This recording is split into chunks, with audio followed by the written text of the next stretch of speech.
Good evening. Welcome to the RSU5 Board of Directors meeting. It is Wednesday, February 8th, 2023, and we are here in the Freeport High School Library. We have a full complement of the board right now. We're still waiting on the Pownell Select Board to appoint someone to fill Jill Piker's spot through the election in June. So hopefully, hopefully they'll get that squared away in the near future, but we will just carry on in the meantime, and we'll start with the Pledge of Allegiance.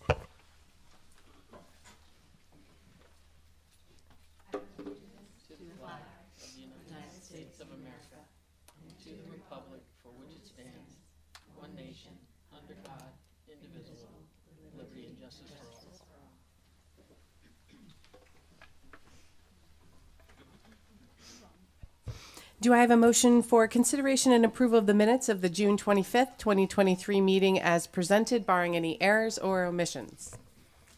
Maddie and Beth, thank you. All those in favor? Great, none opposed. Adjustments? None this evening. All right, so we will move right along to our report from our board student rep Piper this evening. Good evening. Nordic skiing had WMC conference championships today, and boys and girls both took first place, which is pretty great. Alpine skiing has WMC conference championships tomorrow at Pleasant Mountain, and hopefully they can keep the trend going.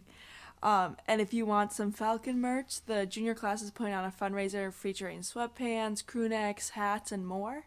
On February 14th, the unified basketball team is playing Yarmouth at home, and the FHS Theater is showing their one act, The Tinderbox, on March 3rd, 4th, and 5th. And on March 2nd, there will be a financial aid night for parents and students of all grades. Thank you. Wonderful. Thank you. Congratulations. So Nordic was today. Alpine's tomorrow. All right. Good luck to Alpine. Congratulations to Nordic. All right. So we will move on with public comment. Don't think we have anyone for public comment this evening, but we do have a second public comment at the end of the agenda. We don't have any reports from the superintendent or administrators, policy or board. So we are going to move right into our unfinished business. Feels like it's been unfinished since the beginning of time. Sorry.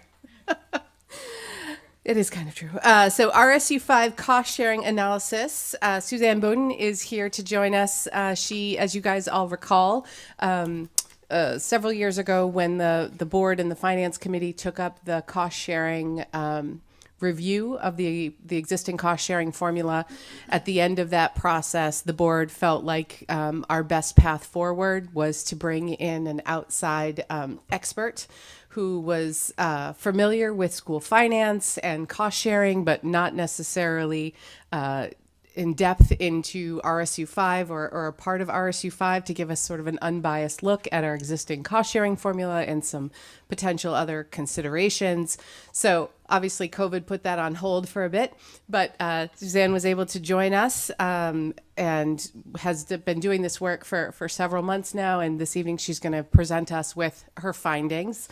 So I'm just going to remind folks that tonight's presentation is really to hear what Suzanne has to share with us. Feel free when she gets to questions to ask any clarifying questions. But what we don't have on the agenda this evening is really a deliberation about the cost sharing formula.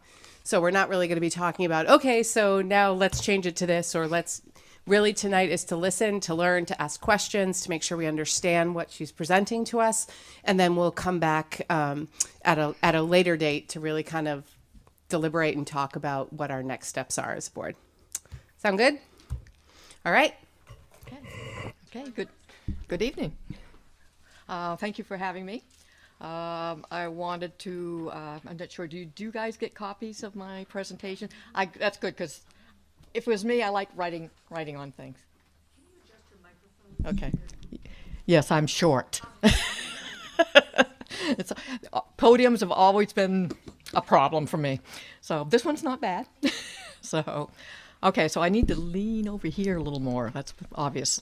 Okay, I did put my email on the front page. Oh, thank you.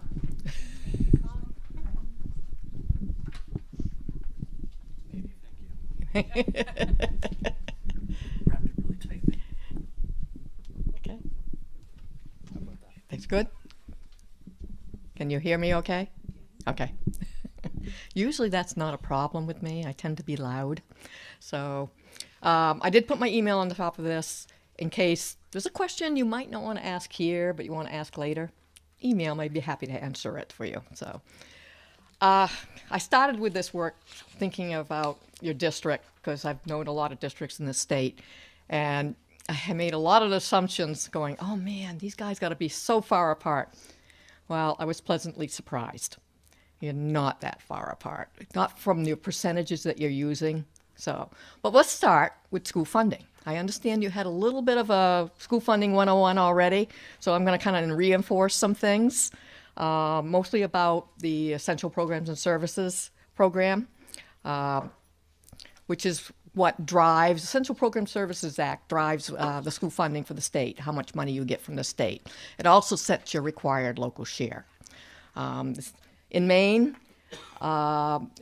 reason that we have Essential Program Services is supposedly to create these services that you need for your students to achieve the learning results. That's what it all tied back to. Remember, this was done many, many years ago. I was there, though. Okay, dating myself there. It also, the EPS formula determines both the state and local share. It also determines the total, okay? So I looked at all 14 years of your 279 printouts, which I'm assuming you're familiar with your 279 printouts. Okay. And saw that the first 4 years were very up and down because there were a lot of transition happening, a lot of law changes, especially the creation of the RSU law. The second 4 years, again, there were a lot of state law changes, and that impacts how subsidy was being played out. There was a lot of discussion, partly because we created the RSUs. We were trying to incentivize the RSUs. There was some extra grant money to help you support you guys to create the RSUs. And that's probably where all this cost-sharing formula, this percentages that you created came about, is that initial planning period. So I'm going to go to the next one. Budgets. Budgets are made up, or the school funding formula is made up of key components. One is operating, second one is categoricals, and the third one is debt service. The operating is pretty much based on your student demographics, which has been interesting in Freeport and Durham and Pownell. I found that Durham has been increasing quicker in student enrollment than the rest of the district, though Freeport's been increasing too, whereas Pownell's pretty flat, okay? That is not the norm in this state. In the norm in this state, most places were declining enrollment. So to see a district increase in enrollment was actually quite fascinating. And I'm a little bit of a geek about this. So there are lots of different things that build into that operating. There's a per pupil rate we set every year. That's something you want to look at to see if it's going up or going down. There are weighted amounts, such for English, non-speaking English students that I understand you have a recent influx of. What did you call them? Multilingual learners. They keep on changing that. So, economically disadvantaged students. I've noticed that your district has gone down slightly, the percentage of economically disadvantaged. That's good and bad. You get a little less money, but you don't have so many economically disadvantaged kids either, so that's great. It's kind of sad how many we have statewide. It's probably about a quarter to 30% of the state is economically disadvantaged. Other adjustments, you have adult education, you have equivalent instruction, which is your homeschool students, if you have any of those. We get into the other components of categoricals, the cost components, which is your gifted and talented, your special education, that's a big component. Transportation, buses, used to include career and technical education, vocational education, but that's been moved outside now. Teacher retirement costs, that was added in, I think it was 2018 and 19. So there's one of those big changes. So that affects what. especially a district like Freeport. I think that probably hit you pretty hard. Debt service. Well, the only debt service you have here is the Durham Elementary School, which 5 or 6 years is going to be paid off. That's going to be it's going to have a big impact, a good impact on Durham, because you're going to see that mill rate go down for them, because they have, I understand they have additional local on there, a non-state subsidy. So we create this total in the state, which includes all these components. I'm going to go a little fast here because I want to really get into the local part. And then that total is divided up by percentage of kids to each of the towns in the district. And then we compare that to your state valuation, which we actually call a fiscal capacity, because we use several years of state valuation. I'll talk about that too. And that's multiplied times a mill rate. Well, mill rates have recently been declining, and there's a reason for that. There was a big bump, and I wanted to find my note on that, in a certain year. It was the year that they added teacher retirement in that the mill rate went up really big, because we were looking at a larger cost. So both the state and the local had to pick up some of that cost. So they added a lot of money to cover that teacher retirement, but they required a larger local share too. So that was it was 8.48 mils in the printout. I think your new one's like 7.11, new one. So you can see quite a bit of difference in mill rates there. That has an impact, that required local share in that mill rate. And what that does is that creates your local share, okay? And, oops, too far. You have your total with all the components, which gets driven by all your kids and all your costs and the allocations. Remember, you have an EPS special ed allocation, you have the teacher retirement, you have the debt service, and you have this total. And then we come up with this local share for each of you, and we compare it to that total for each of you. Well, you can't, by law, have your local greater than your total. Okay, that's one big thing. And you do have a town in your district that hits that. That's Freeport. And they called a minimum receiver as a result of that. Okay. So in that case, their local share is limited to that total number. So, and you probably see that on the printouts, okay? So, but also,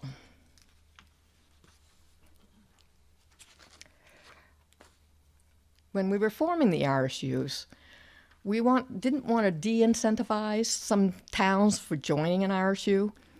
And Freeport used to get what's called a minimum special ed allocation. And that allocation, if they were in the district as a whole, they wouldn't qualify for. So the state changed the law so that they were grandfathered in, and they continued to get that minimum special ed every year. That's a huge amount. It's over $1 million this year. So, and what that does is just shifts Freeport's local share into state share. So total doesn't change anymore, but it just shifts it. So it reduces the district's, Freeport's local share, it reduces the district's local share, and it increases the state share. So that's a really good thing. It's something that if you ever hear anybody trying to repeal that, you might want to go out and say, don't do that. So you want to protect that with your legislators and make sure they understand that. So we mentioned debt with Durham, and that's solely the responsibility inside the printout, which we build in, and any additional local belongs just to Durham. That was another component of the new RSU law to protect the other districts joining, that they don't all of a sudden, because Durham was just bonding that project when you guys formed. I mean, I think it was the second year it actually kicked in. So that would have been over $1 million that could have been spread among all three towns. But because it was their debt they were bringing in, not new debt, it stayed with Durham. So we created the formula. That was fun. So to do that. Well, when you form, you have a total budget. You have maybe some other revenues like tuition revenues, balance forward. You have state money. You take your total budget minus out those other revenues. What's left is local, of which a portion is required local and a portion is additional local. In your case, you set specific percentages to start out. Way back. 2009-10 was the first year. So, and those are here, the 21%, the 66%, and almost 13% for each town. When I did some analysis, I looked back and I said, well, how did they come up with this? Well, I could get close. I couldn't quite get there, but I got close. And it looks like they used a basis of 50% weighted on pupils and 50% based on valuation. And I don't know what valuations they were using. So it's pretty much a balance. So,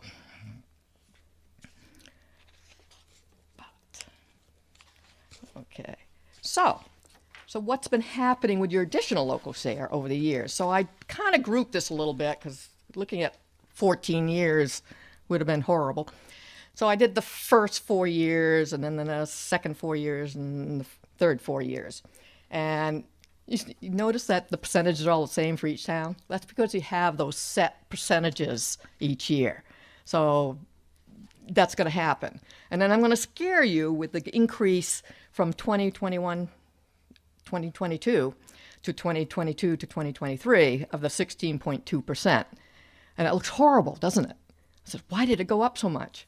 Well, you're looking at it in isolation. That's part of the problem. We'll go to the next page. Okay. A lot of factors can affect that. Remember I talked about you have an increase and decrease of your total budget. That can affect that. Increase and decrease of state subsidy. If you lost state subsidy, you probably have to raise more local dollars. Increase and decrease of required local contribution. If the local contribution goes down, it sometimes just shifts it into the additional contribution.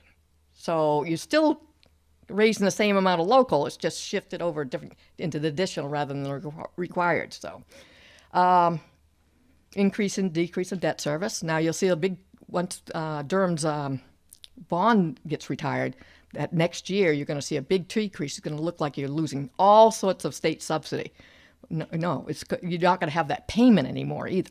So that'll even out. So increase in other revenues, like I said, tuition revenue. I don't know if you take in tuition kids. Balance forward. I don't know what kind of balance forward you're carrying.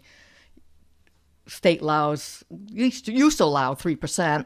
There's some flexibility around that. So you can actually you could have some contingency funds, some reserves that you could set up that doesn't play into that 3%. So.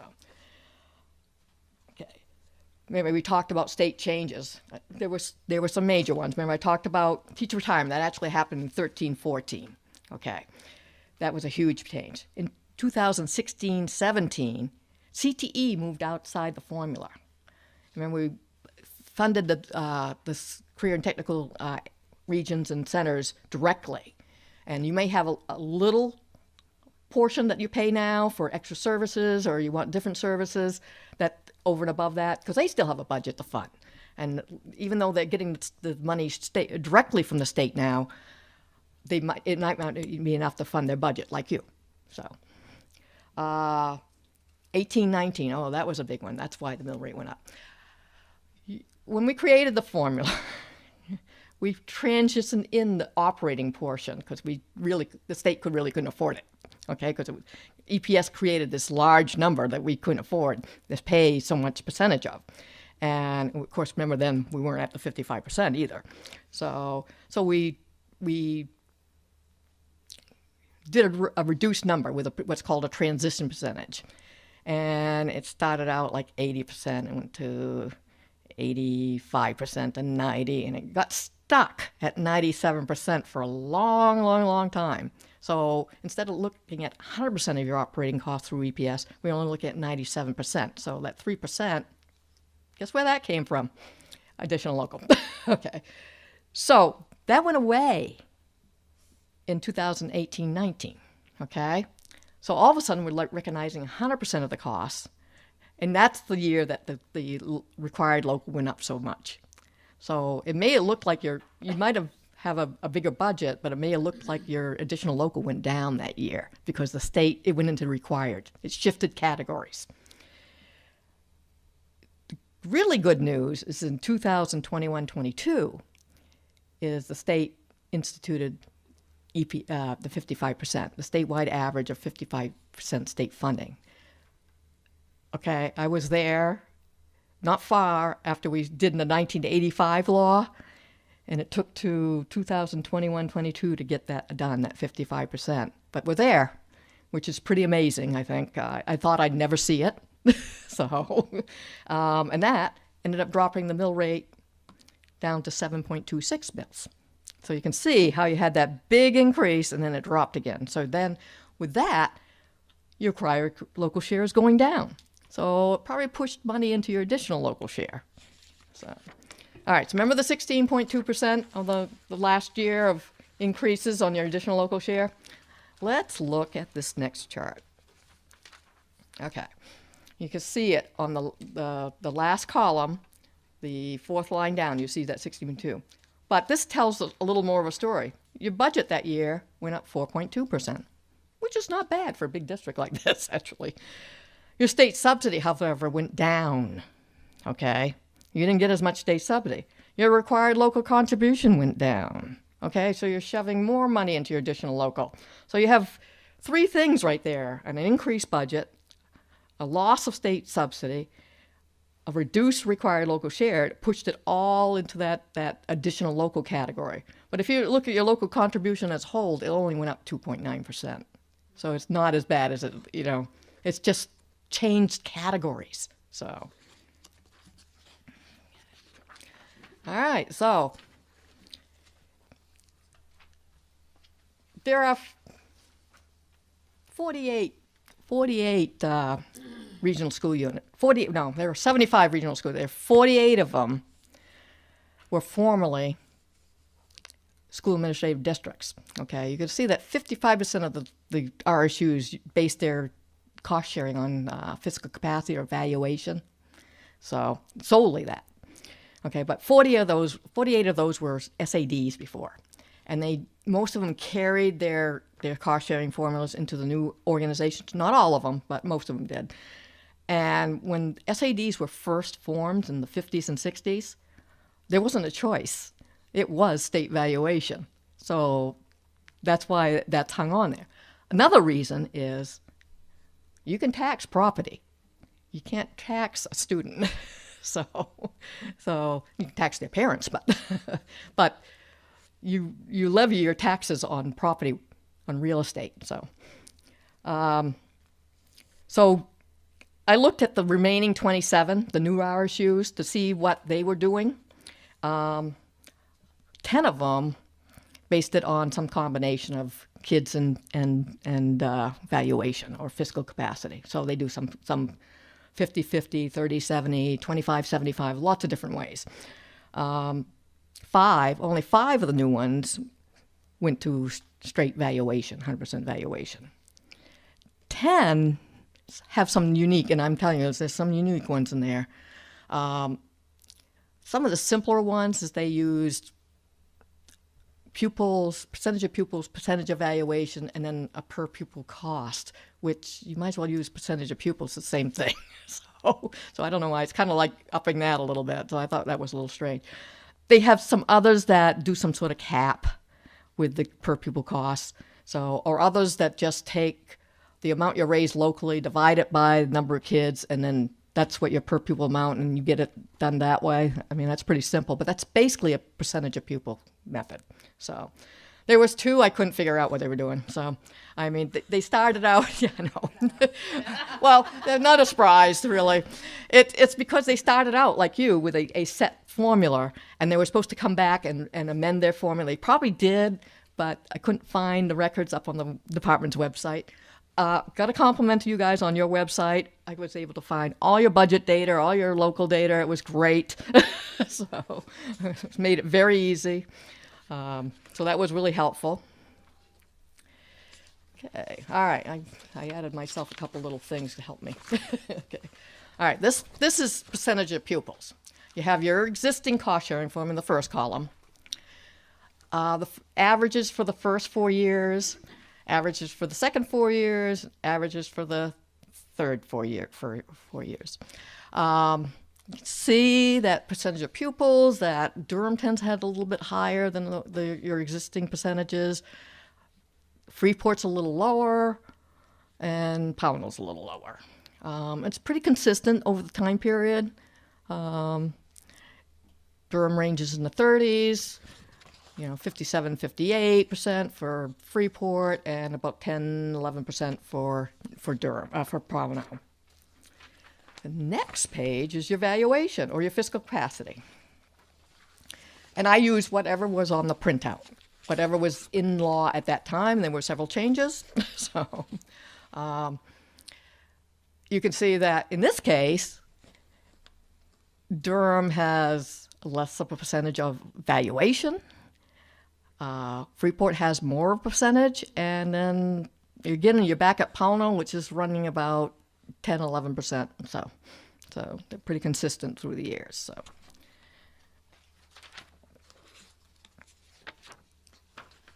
Okay. Okay. So you came out with the new printouts just as I was finishing up this presentation. So you're going to see this one, and then you're going to see, because 22, 23 is the 1 year I have all the budget data. So I use that. And 22, 23, 24 is the new printout, and I did give you some stuff on that. So, but you can see that Durham has more of the kids, but has less of the valuation. And Freeport has less of the kids, but more of the valuation. So, and then Pownell is kind of the same thing. It has less kids and less valuation. So a little bit iffy there. So, but this is when I went back to 2009-10. I used some of the data from there, and I figured out that I could get really close to the 2165 and the 12. It's not quite there. It was like 2267 and 10, I think, something like that. So yeah, so I did that. Yeah. All right. Next page, I added the new data, the new 23-24 data, and you can see that it really hasn't fluctuated a lot. It has fluctuated since your original established cost sharing formula, because remember that came from 2009. So there has been some changes since then. So what's this mean? Okay, like I said, you're having a set of percentages, which a lot of districts did when they first formed. They actually created set percentages and said, this is a transition period, we'll have it 3 to 5 years or something like that. Good thing, it's consistent, constant, that's good. But things change. And you could have a major change and it's not going to react to that. Like I said, when I figured it was right around a 50% pupils or 50% valuation back then. If I look at it now, it's probably closer to 30-70.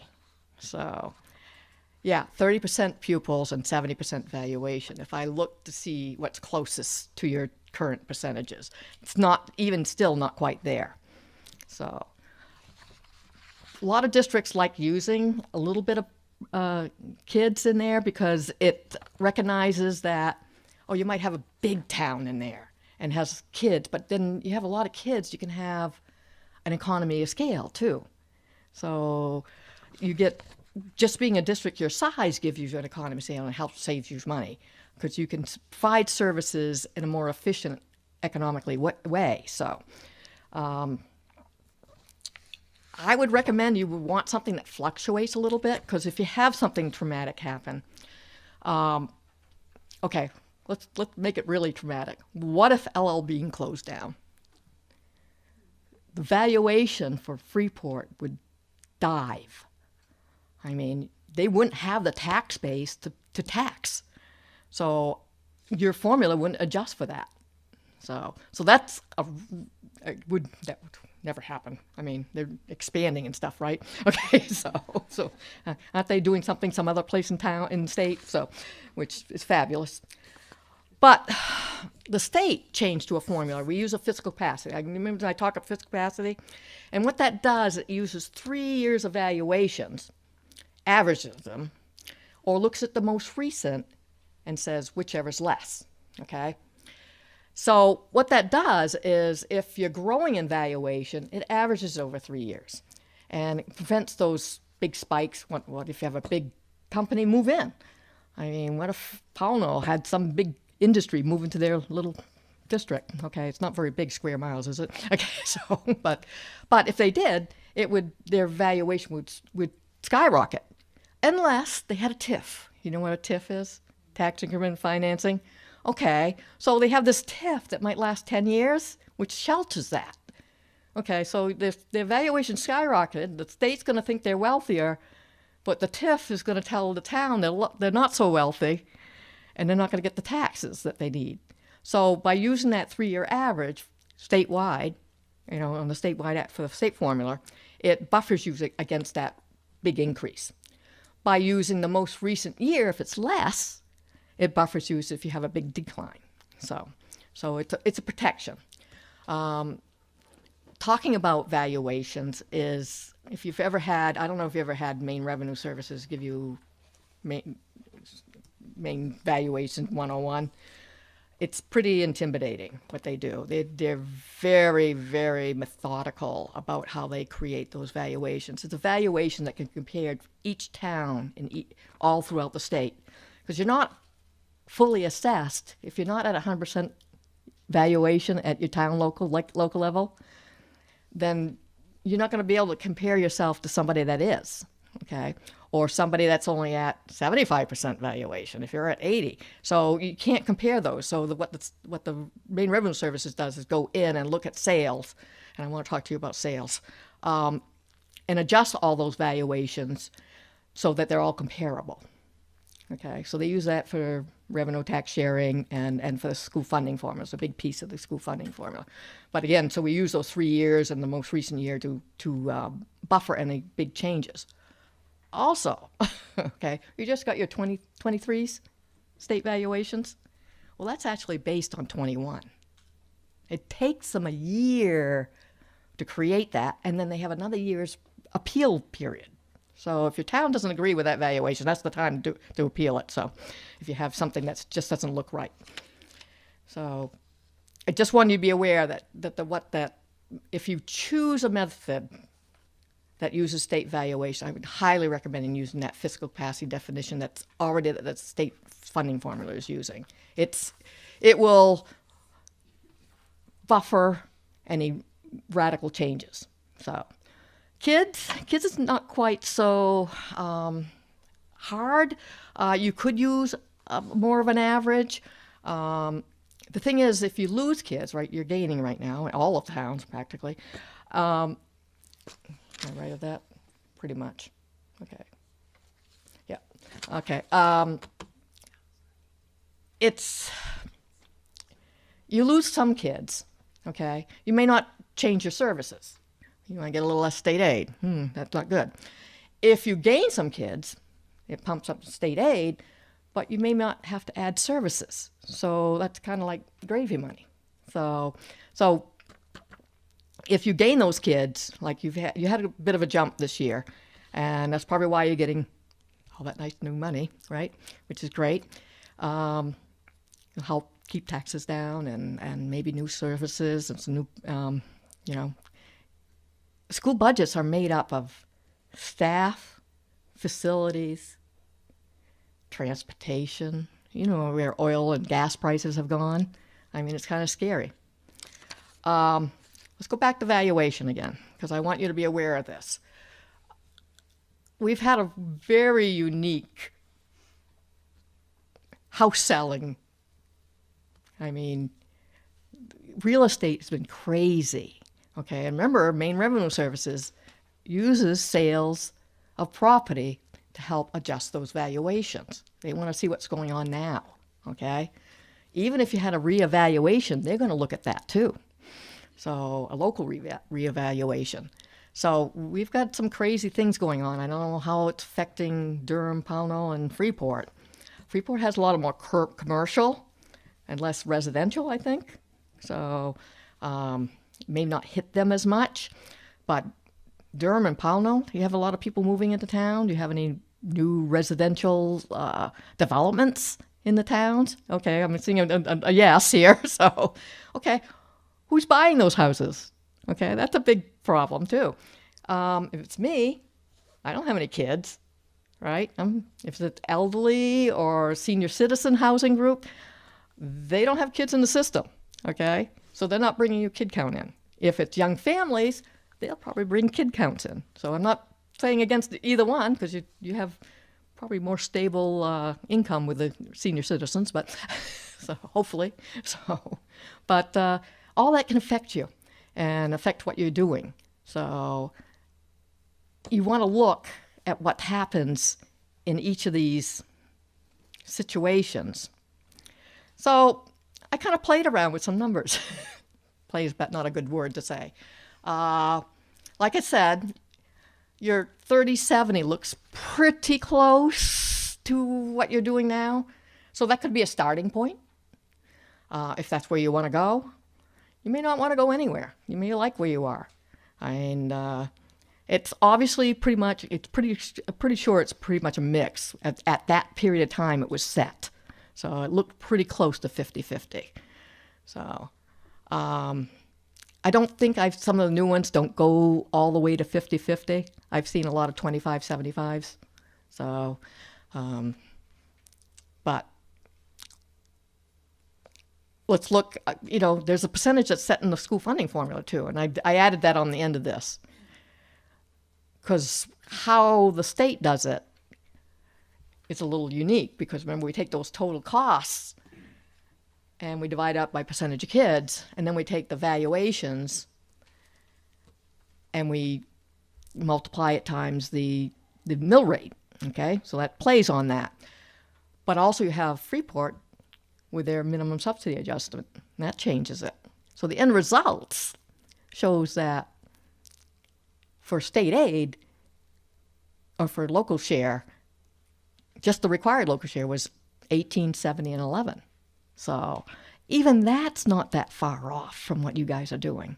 So I found you guys to be a lot more consistent and not dramatic changes over the years. So that was a pleasant surprise. I didn't expect that. So the budgets are fairly consistent from year to year. The funding was a little crazy because of all the law changes, especially certain years. So, but I think that's settled down right now. We've reached the 55%. There's some things but that's my own personal, but I would change in the formula. I think there should be a minimum, a more global minimum. Instead of getting all these adjustments for economically disadvantaged and minimum special ed, let's do a global one that everybody can qualify for and adjust. So there's a minimum amount that everybody gets. But that's my own personal thing. It's interesting what you guys have done. So I thought it would be a lot farther away from. You'd probably be a lot different. I thought it was going to be like 20% this way and 20% that way, and it's very minor. So you have a tough thing to do here to make a decision. And like I said, the 30/70 is probably as close as going. And I actually looked at what that created in the mill rate, and the mill rates were very similar too. So it doesn't translate into your local mill rates, of course, because that's based on local valuation. But so it was interesting to do that. It's where you want to go. Do you want to weight it somehow? You obviously did weight it way back on kids, but do you want to weight it differently? So do you want it to fluctuate when changes happen? So that's the big thing. I mean,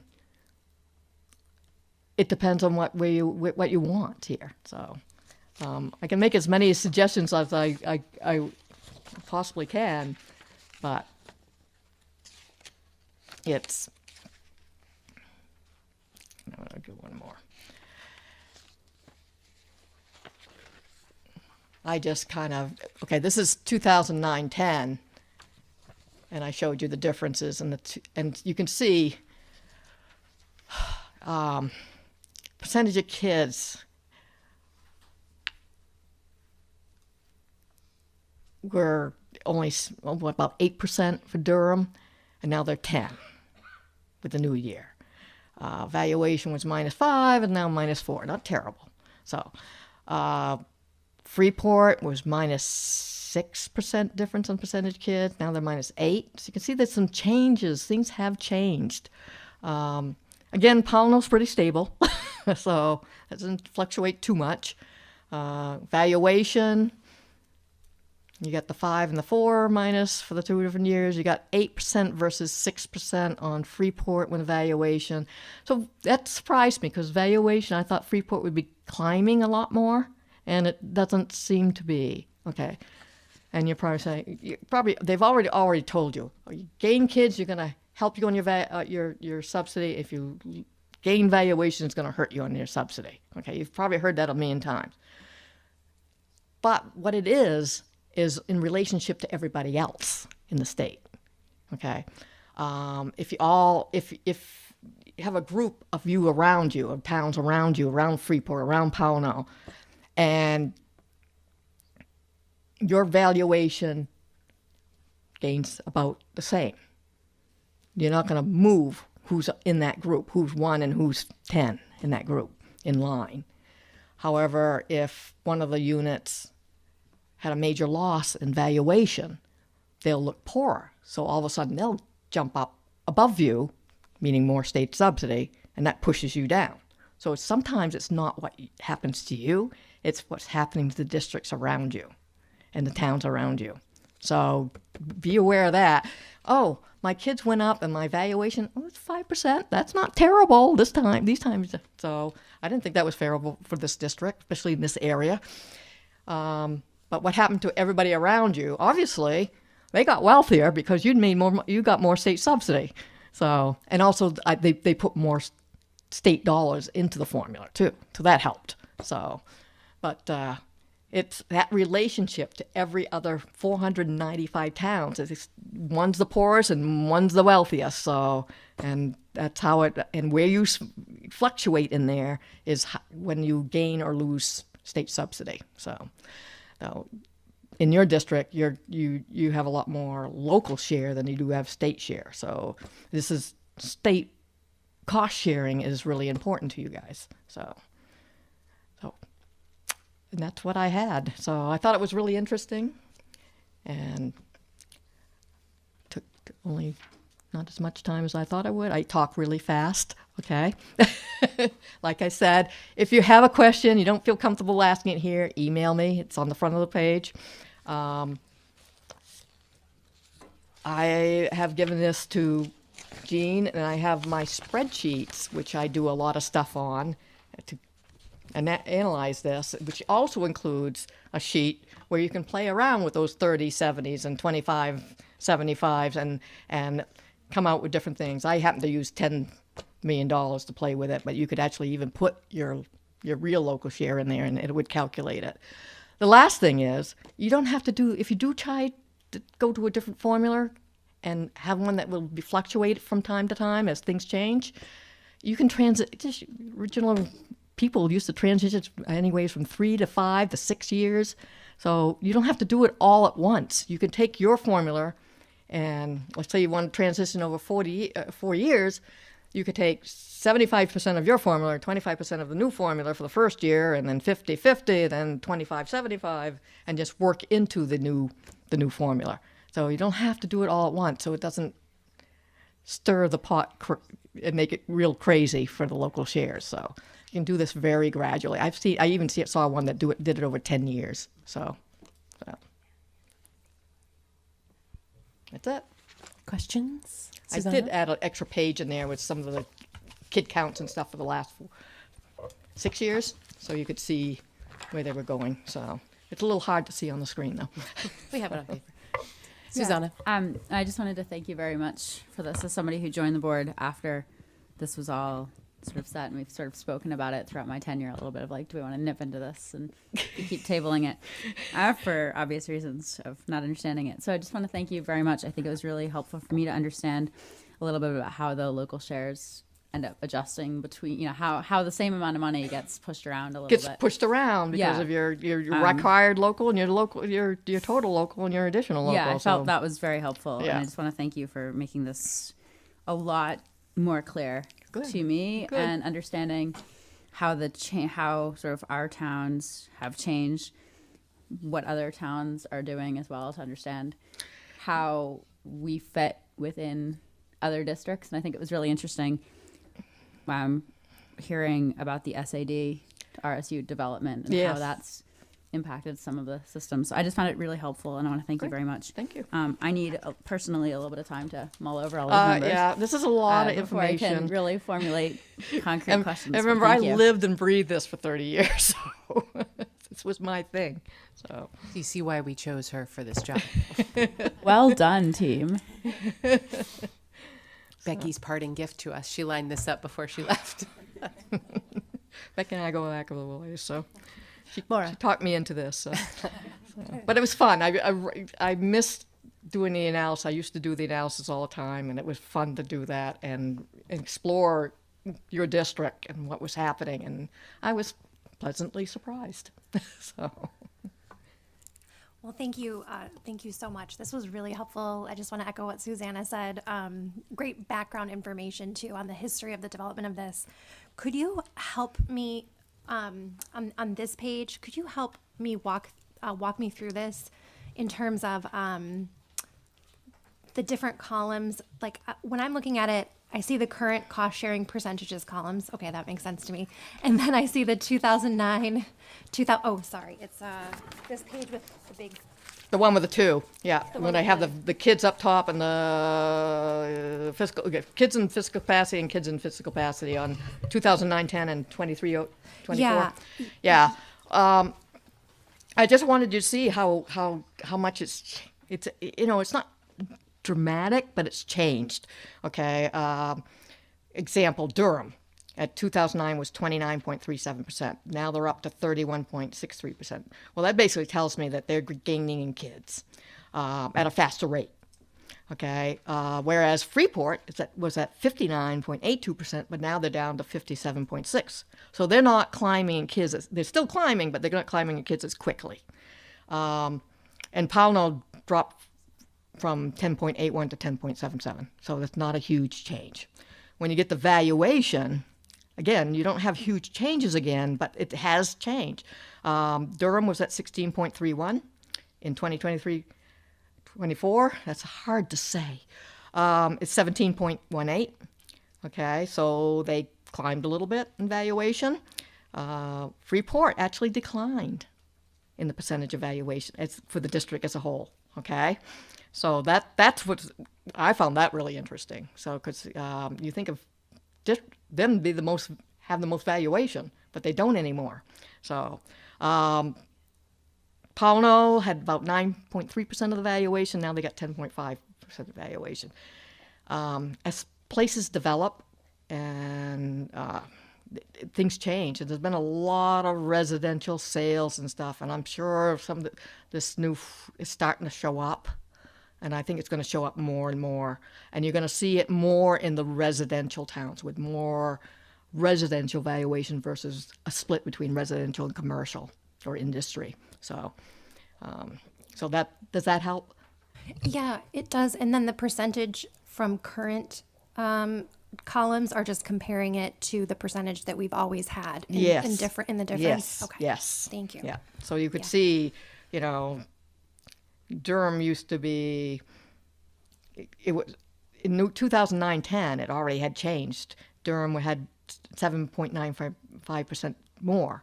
But remember, they were probably using a 50-50 formula to create those percentages. So they had them weighted already. So that's not going to match perfectly to pupils. It's not going to match perfectly to valuation solely. So because it looked like a mix already. So like I said, if you look at was it the slide before that? You see the 30% pupils of the 70% fiscal capacity.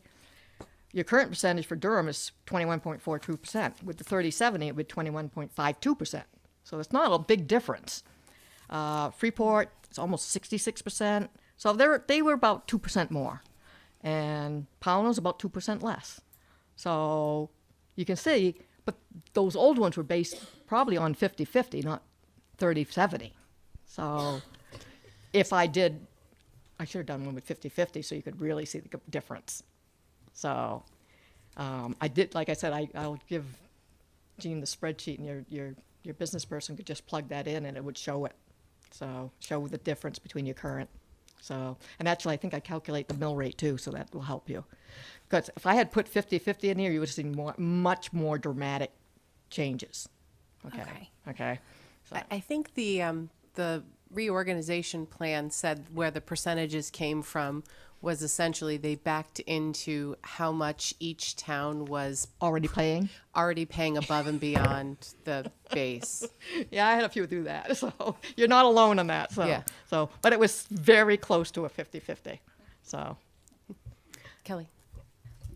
You mentioned that a lot of the RSUs are using 25/75. yeah, there was a few. I don't have that with me here. Maybe I do. Hang on. I have that. Do you think that's the most common split? I think it depends on who you have for towns, too. They could have something very dramatically different with their towns than you. They could have 5 or 6 towns, too, so let me look at, I know I have my subsidy data here. So. I'm just kind of curious as to, what the thought process was going into those. Well, all the plans are up on the website. You actually could go look at them. If you go to school organization, you have to kind of type it into the search engine at the department, because that's the only way I could find it. And they'll have a sheet. Do I have that here? Yeah, I think I do. That shows all the organizational structures. Oops. Sorry. It'll look like this up on the website. There are links to the plans to there. Some of them are accurate. Yeah, most some of them are work. not. Yeah, not did. all of them. Or they changed it, and they, like you said, they they'll never changed gave it and to us, didn't so update. They didn't update it. We So- found that when we did this last time because Yeah. it So- really varied. It really did. So, but I do have a sheet on my spreadsheet, which I just got to get to the right tab, and I can tell you. Let me see. I think I wrote that down. Okay. Reformulated. That's the SADs. Okay. All right. The new ones. Okay, that many percent. I have some 60/40s, some 50/50s, a 45/28/27. That's the one that uses the cost per pupil, which is really percentage of pupils. I don't know why they did that. So, two 75/25s. 75% fiscal capacity, 25% pupils. I have one that says 33% fiscal capacity, 33% pupils, and 33% population. Yeah, that's tough because, they probably have to look at the census data, and that doesn't really change every 10 years. So what are you going to do? Okay, that's why a few 50/50s, 60/40s. So, there's a couple here and a couple there. So no big breakout. I think it depended on the situation. So, And I think if you added them all together, the most common is still 100% valuation. oh yeah, that's the biggie. That's the most common. 37% are, 19% are valuation on the new RSUs. Those, the how Right, many? that's just the new ones, but Yep. of the All of them? existing them. Oh, everybody? Yeah, that's huge. Yeah, that's, where is that one? Yeah. No, the reformulated, 75% of our valuation. Okay, here it is. 55% of them are on straight valuation. 29% are on some pupil combination. It was more prevalent when you got to the new RSUs, so that more of them use the pupils. And then 13% has some strange one, and I've seen some strange ones. If you ever really want to look at one, look at five town CSD. It's in law. They were the first RSU. Were they the first RSU? No, they did that unique 5-town CSD, and they did a really unique formula there. I don't know how they calculate it every year. And that's one thing you don't want to do. You don't want to make it so complex that nobody understands it. And business people turn over. And I've seen it happen before, that they don't understand it, they calculate it wrong, they set the wrong amounts, and they don't notice it for years and years and years. And then, yeah, it's not good. That's not pretty. Is your hand up, Maddie? No. Susanna.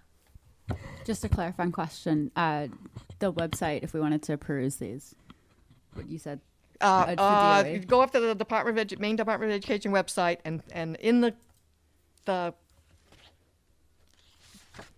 search bar, type in school organization. Okay, thank or you. school unit organization, and this should come up. That's or right. something pretty close to Brilliant. it. Okay, Thank you they'll very say much. RSUs and SADs and stuff. Thank you. So.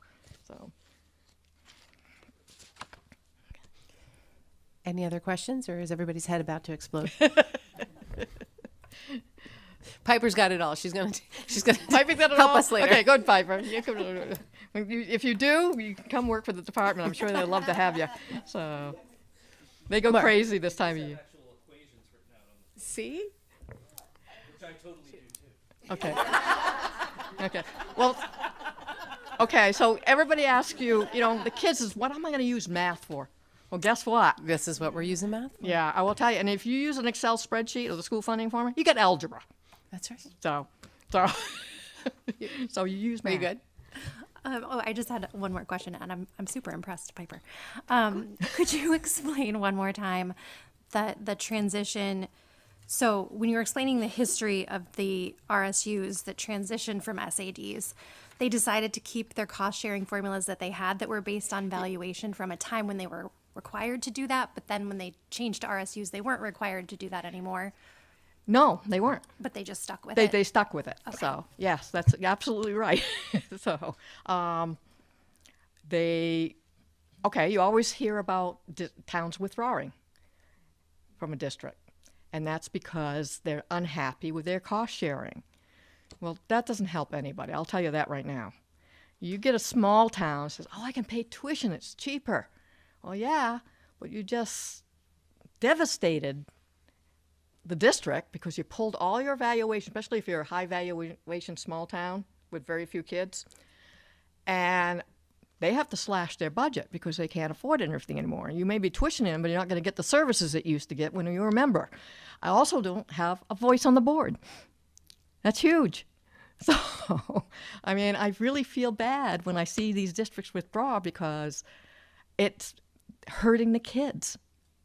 Because I will guarantee you lose programs, or you have huge budget increases and huge mill increases. So I do not remember that. You guys are not that far apart. You guys can handle this. You guys can figure this out.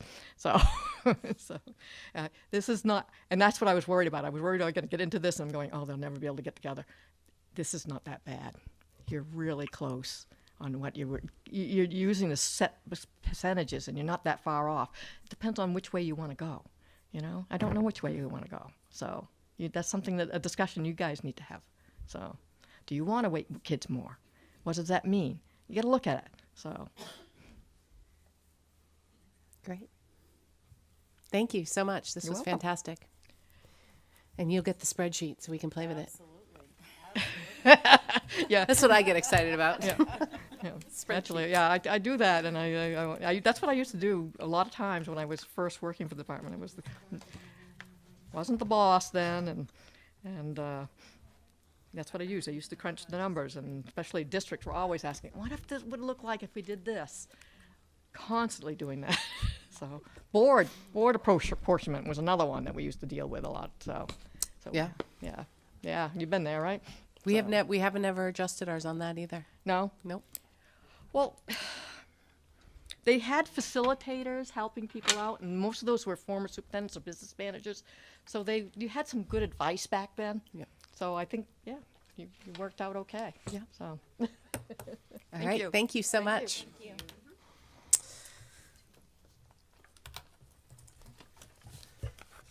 All right. I'm going to point out that our guest, who had super dense information to cover, came in under her time allocation. So I challenge all of us and all of you to do the same. All right, here we go. So we are moving on to the calendar. Second read of the calendar. It's yellow. I assume Cynthia has something to say on it. Yeah, let's put the motion on the table. So do I have a motion for consideration and approval for the second read of the 2023-2024 school calendar? Maddie, Kara, thank you. Okay, so there are no changes from the first read. The only reflected change on this one is that you can actually see now the December 22nd day that we made the change on from first read. And the other two districts were good with that as Yes, yes, very, very good with that. well? Awesome. All right, any additional questions, comments? Okay, so seeing none, we will take a vote. All those in favor? None opposed? Thank you. Piper's like, I don't care, I won't be here. That was quick. Look, we just made up 9 more minutes. Here we go. All right. So budget review. We are going to start with the Moore Street School with Julie Nickerson.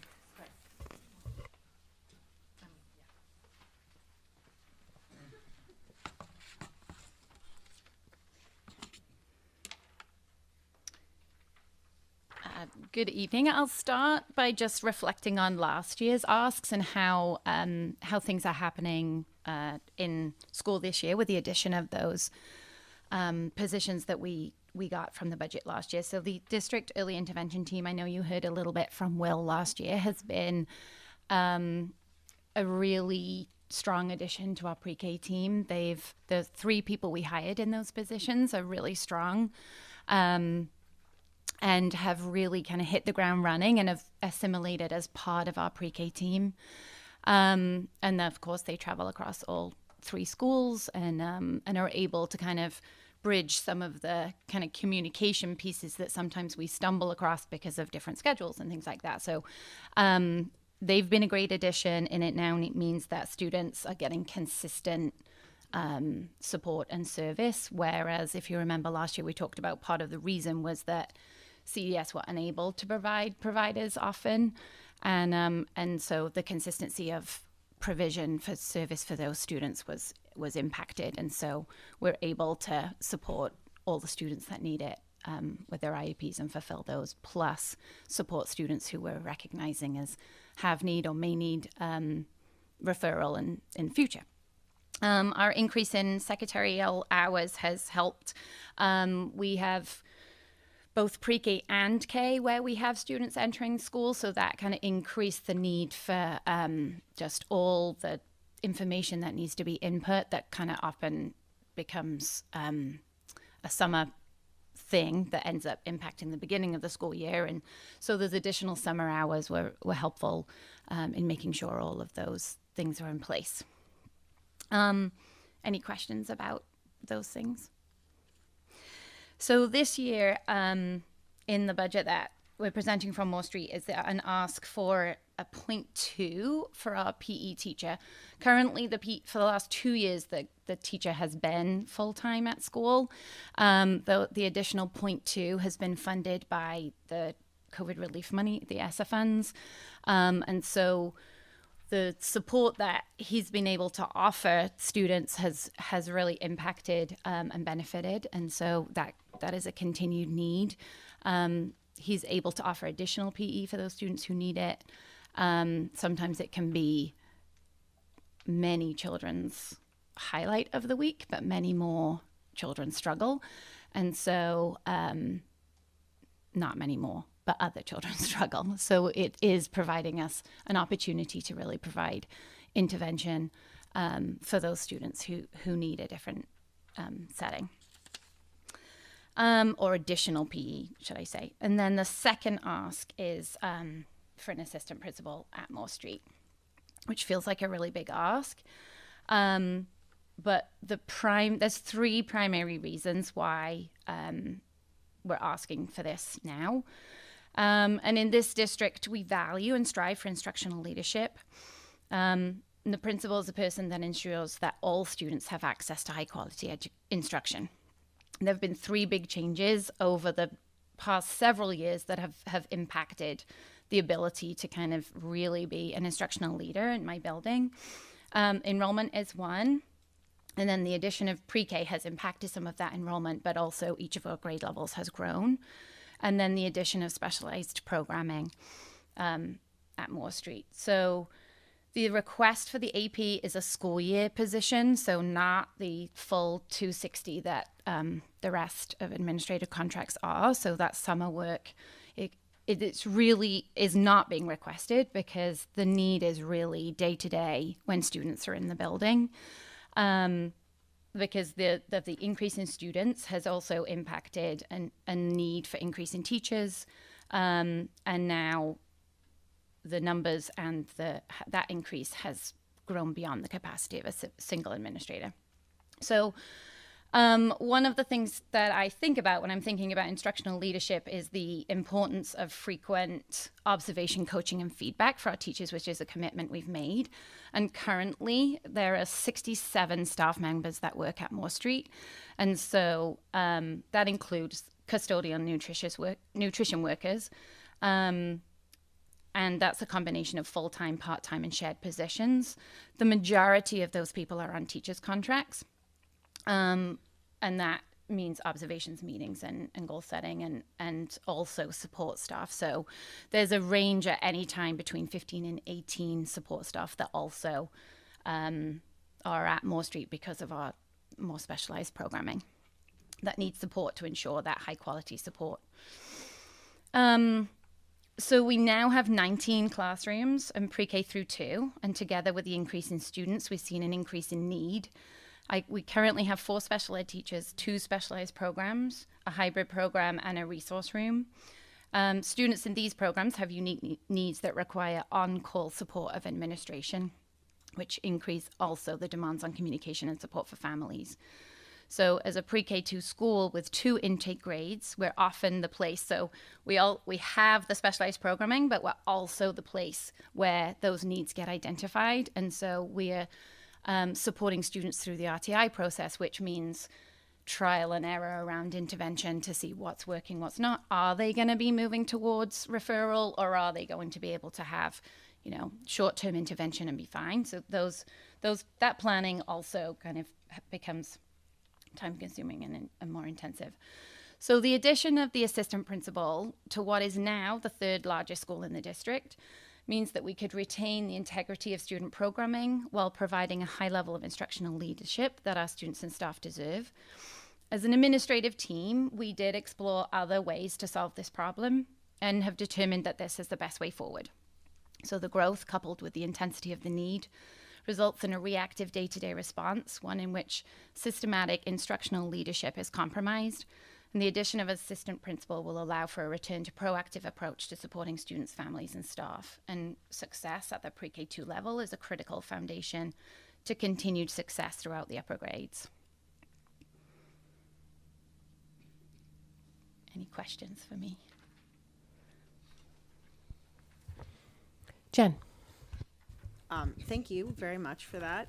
I have a couple questions. One is just to clarify, you have a full-time PE teacher. 0.8 is paid by us, Yeah. and 0.2 was extra money. So you're asking for that additional 0.2 to keep it a full-time Yes. position. Okay, Yeah. that makes sense. To maintain what we already Yep, have now. that makes sense.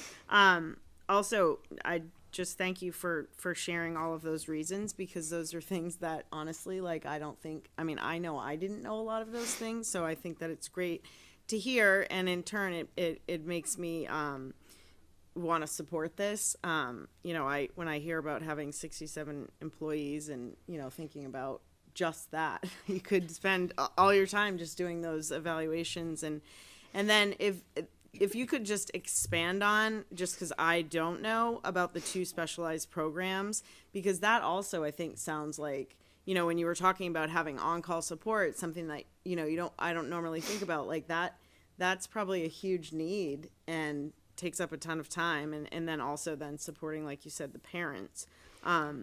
But I also think, just to end, and I'll let you answer that question, but I also think that there's a lot to be said for being able to work collaboratively with another person. I think sometimes when you have one person, you get all kinds of great things. You add another person and you get all of their great things, 2 people plus all of their great things together. So I kind of think you get a lot more from 2 people, even than just, the idea of having an extra person. So thank you. I'm totally in support of that, but I would just love to know about the specialized programs. Yeah, so we have a behavior classroom, and then a LIFT program, which is formerly known as FLS. So students who are on communication devices, who, really need one-on-one support.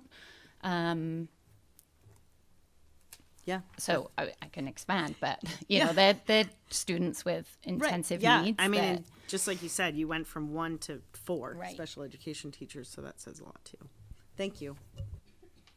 So what schools are the Choices program in now? Because I feel like we previously had them 1 at each level, but I'm thinking maybe there's more than 1 at each level now.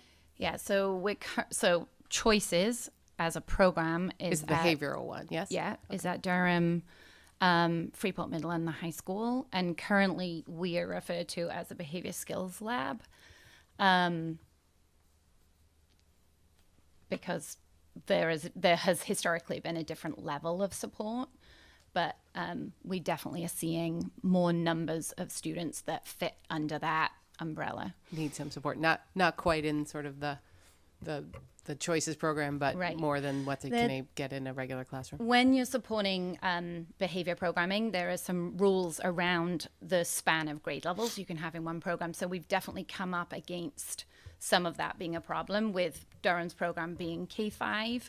And so we've kept students over a series of years for different reasons, because we may have kept them longer and maybe they would have been a candidate for Choices, but because of maybe they've got a 5th grader and we can't send them a kindergartner. So it's kind of, it's officially not a Choices program, but we are supporting behavior needs at Moore Street. Okay. So am I doing the math right, that it's really kind of like a 0.7 position if we look at the full year? Is that? I think so. I mean, we named it as days just so that but I didn't do that math, so. Okay. But I mean, from a funding standpoint, Yes. that's essentially how it would look. Because I was thinking, I was like, geez, how big is the middle school? Does anybody know? I was trying to. 280, right. And they have a 0.8 assistant, right? For now, obviously middle school is a little bit different, probably a different role in the middle school than an assistant principal in a pre-K2 school.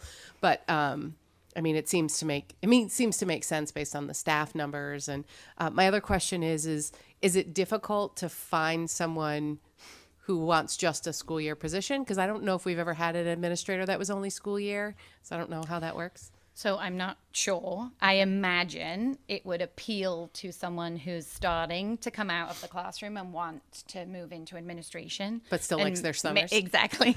That's the biggest thing I miss from making the move. So I'm like, I can imagine it's just like it would appeal to someone who's looking, okay, I want to make the move, but I'm not willing to give up all the parts. So, I mean, we'll see.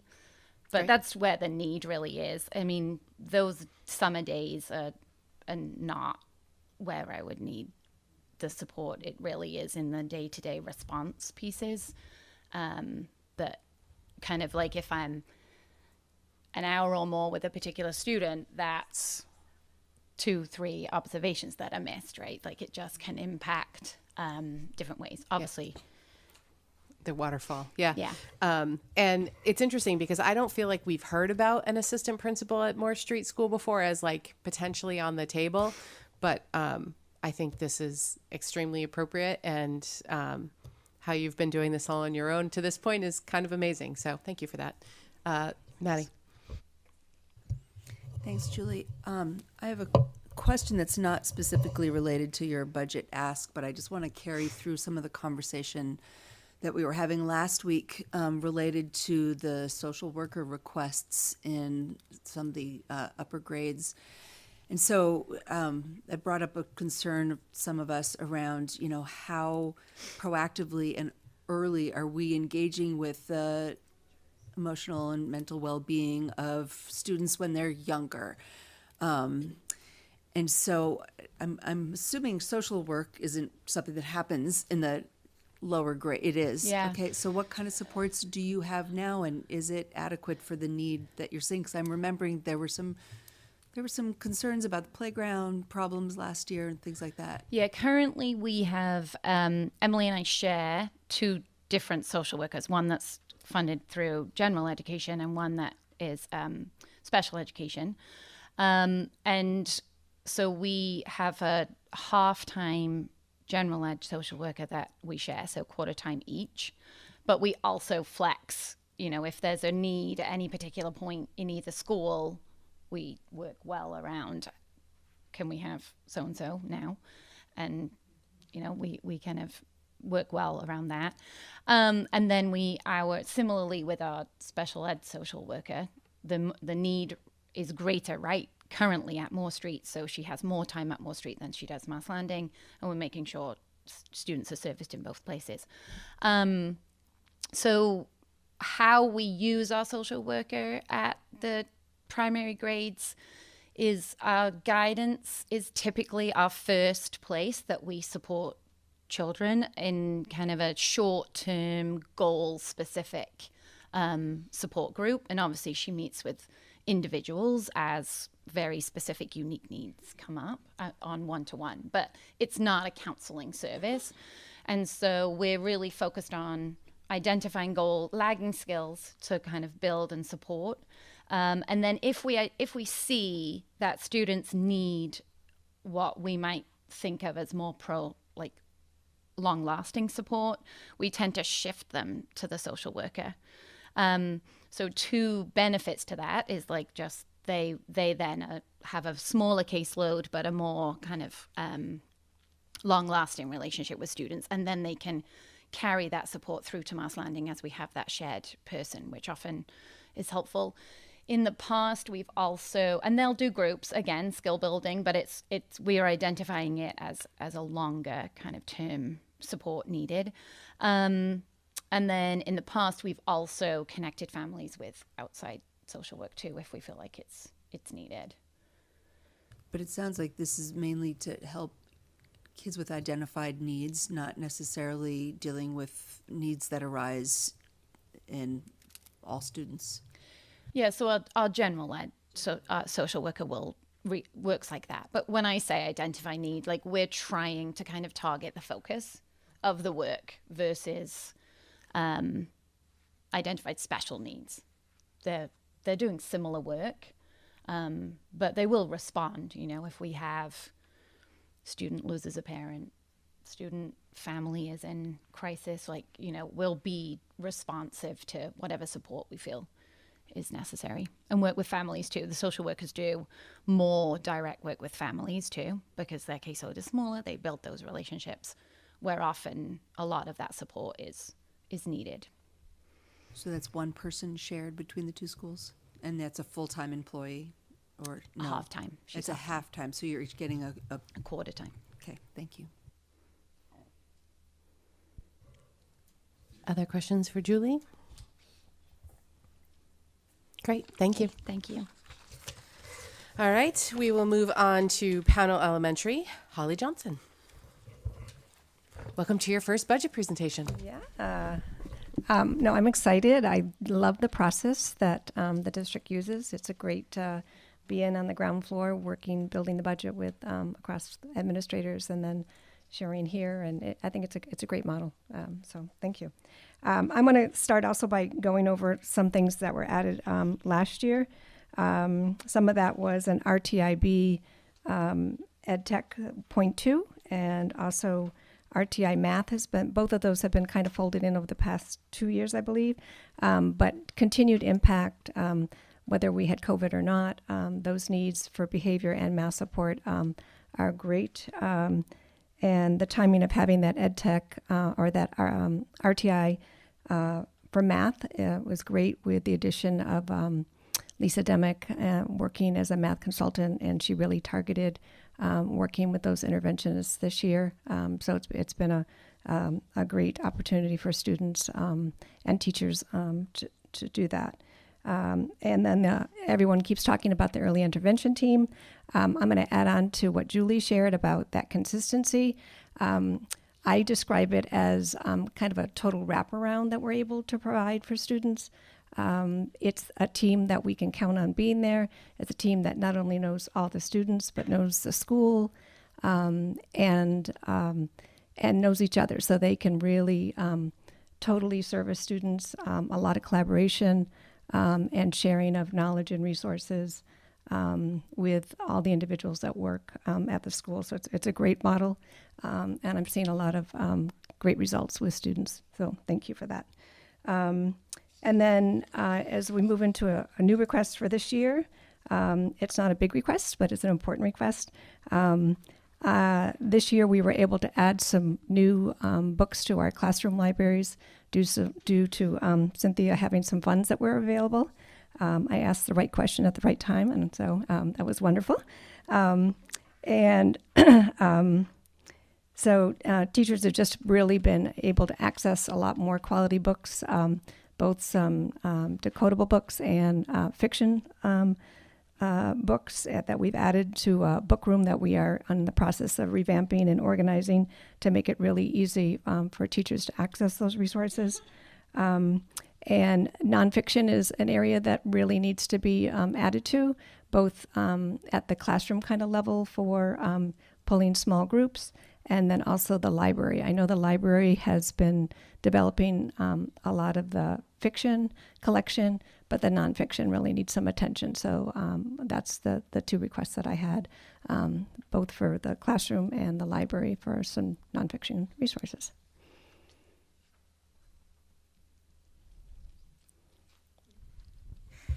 Just curious, I know it's not a big request, but I didn't see a number. I know. Someone said you didn't put a number in there, so I have it written down. Okay. It's $1,500 for the classroom collection and $500 for the library. Thank you. Mm-hmm. Something I learned. I'll put numbers in next time. Any other questions? Maddie. Same question that I asked Julie about social work support and whether you feel it's adequate for your needs. Right now, I have a lot of shared staff at Pownell, and the way we are able to flex schedules, the school counselor and the social worker, their days are divided so that there's always one of them there each day of the week, and then Thursday they have an overlap, which really provides for some teaming together. So there's someone there every day of the week, albeit not the full day. So some days they're only there till 12 or 2. So there can be a little bit of a void, but there's other individuals that are there to support. So they do a great job, and we've got a great system combining with RTIB and Do you share with Durham? No. So this year, our social worker is actually at the middle school. She was, that job is, her role is kind of flexed over the past couple of years, but now this year she's at the middle school, which is great because our students that she knows and families are also at the middle school. So it's a great opportunity for that. It's a great asset. Other questions? All right. Thank you. All right. Thank you. All right. Mass Landing School. Emily Grimm.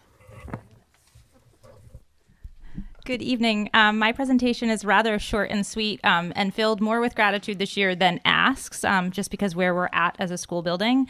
Last year, we had the addition of one teacher due to enrollment, and our enrollment is relatively steady going in the year ahead, so that will be consistent. And we also were able to add an ed tech position last year, which has been hugely valuable, both in providing short cycle support for students who might just need a 6 to 8 window of support in reading, writing, or math. Often that happens right in the homeroom setting, but then we're able to lean on him for substitute support. And what's great, we were very fortunate to hire a veteran teacher who was able to jump in at a moment's notice to sub in everything from specials to homeroom teaching, and that has enabled that support to be more reflective of a typical day for students when teachers are out and we're unable to find guest teacher coverage. So that's been hugely valuable. In addition to the smaller additions we had both for our front office secretary, I just looked at the numbers. This summer we enrolled 20 new to district students over the course of the summer, which is really exciting for a school of about 250 kids to welcome 20 new kids. But having those additional days in the summer are hugely valuable in ensuring we can welcome those families appropriately, learn about those students, get them placed and registered to go on day one. So we don't have any asks specific to Mass Landing School for the year ahead. We feel like we're staffed in a way that will enable us to continue to support the work we've been doing moving forward. Any questions? My really important question for you, Emily, is bench sub or floating guest teacher? The floating idea did have a cool conceptual thing. We just stand by guest teacher. Okay. And the great thing I'll say for kids just know Mr. S as Mr. S, so we don't even need to define him. He's just defines himself. And you should just prepare for Maddie's question before she asks it. Go. Social work. Do you want me to just go for it? Okay.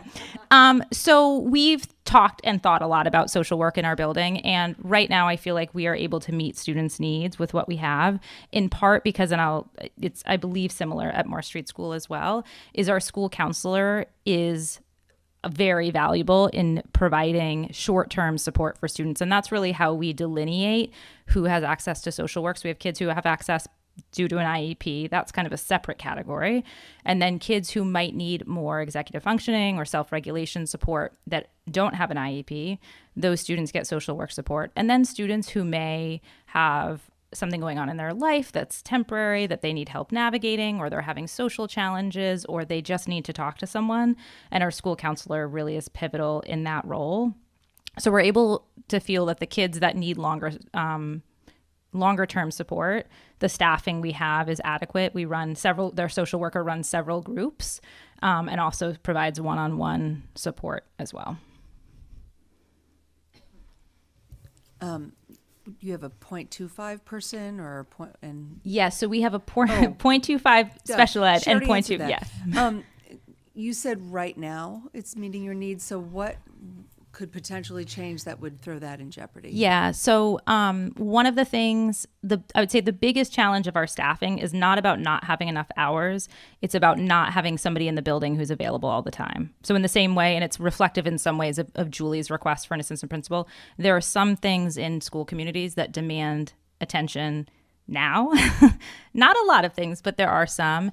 And so those, if we continued to see some of the trends we've seen, or we shift the way our behavioral programs are dispersed across the district, that is a conversation I'd want to revisit to ensure that if we're at a place where we feel like a social work position is a position we always want available in the building for needs that arise. I will say Julie and I do work very closely to be flexible. I mean, that's the beauty of it, is we can, if we know we have a need, we know a student had a tragedy in their family and is going to need support, we talk to each other and say, hey, can I have so-and-so right for the morning? So it does work with, like I said, with our current needs. Maura.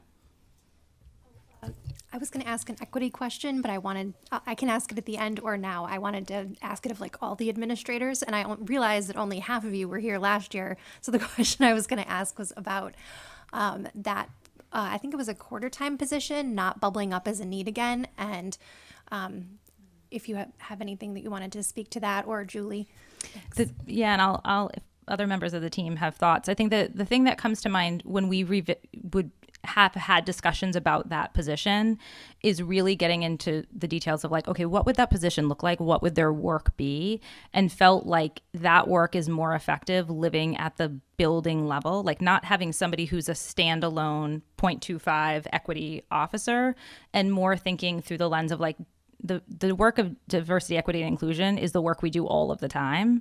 And so looking at that lens through our own buildings all of the time, right? So for example, when I look, like attendance is something that is on my mind all of the time this year. Our attendance data is hugely worrisome. Not just to me, I hope to all of us. And one of the questions I ask myself is like, what obstacles are there for getting kids to school, right? What parts of this are about equity and access? When we're making curricular decisions, we're asking ourselves those questions. When we're looking at discipline referrals.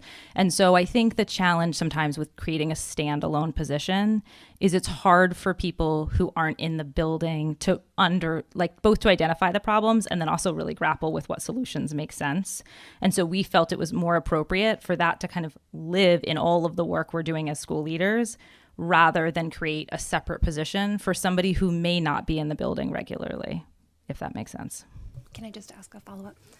Yeah, that's really helpful. Thank you. So given this has been such a big goal for our district, then do you or anyone who wants to speak to this feel like, that's been a really big piece of work? And do you have the resources and supports that you need? And does your staff to carry out that goal is what I'm wondering. Oh, it's an interesting, and if anybody wants to jump up, feel free to.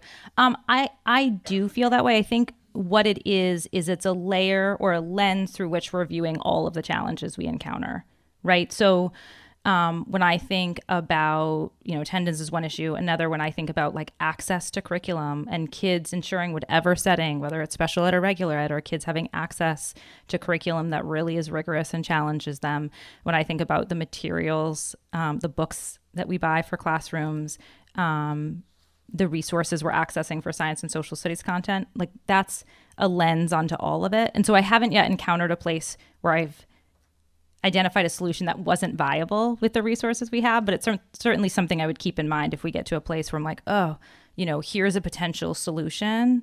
How do we navigate that? I think then it, potentially could come up. I think of a couple, maybe 2 years ago, Julie and I were having a conversation about looking at tardy data and who is most likely to be tardy and whose bus goes closer to the house than others. And even thinking about like, when do we look at things like that? How to make sure that our transportation's set up. So I can't think of a time that we've come up with a solution that hasn't been viable because of financial resources, but I appreciate, I kind of am getting the sense of like, Emily, make sure you ask if you do encounter, that's I'm assuming is embedded in your question. But I don't, do other folks have thoughts on it? Okay.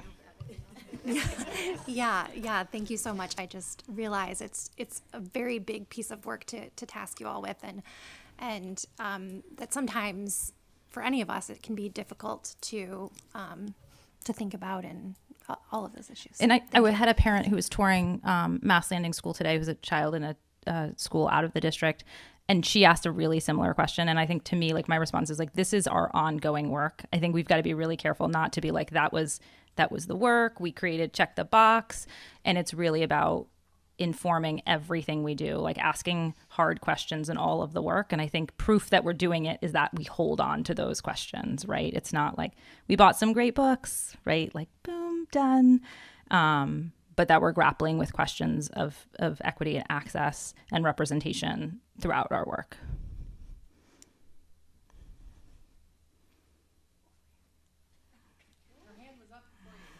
Down. Colin. You just talked about your left-right, like seeing bias earlier in a previous meeting. I guess I'll just follow up on Maura's question, because that was really helpful, your response to that. I guess I'm just trying to square that, which makes a lot of sense, with the when we had our the report done, the equity audit done. The first recommendation that we received from the folks doing the audit was that we hire an equity officer. So I guess I'm just trying to square, and I don't have that with me to sort of compare like the two different logics. But I guess do you have any thoughts on that? Because I think that was a very salient takeaway from that report. And it's not that is This new mic is really intense.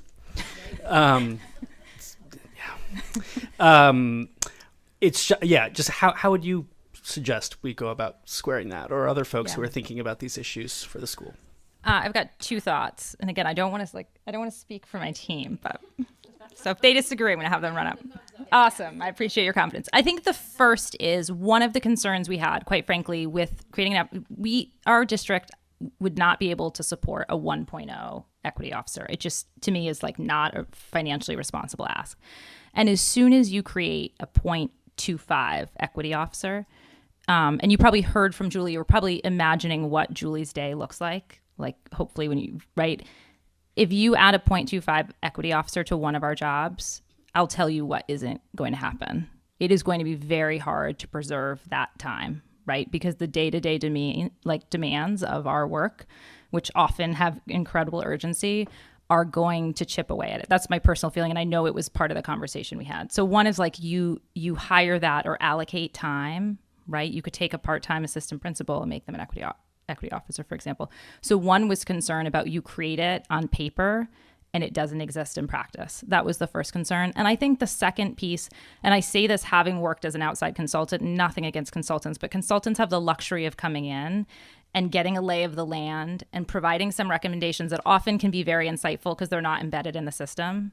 But your role as a system is then to take those recommendations and grapple with how they look in your system, right? And I think that is one of those recommendations of like, okay, let's think about the purpose of that role.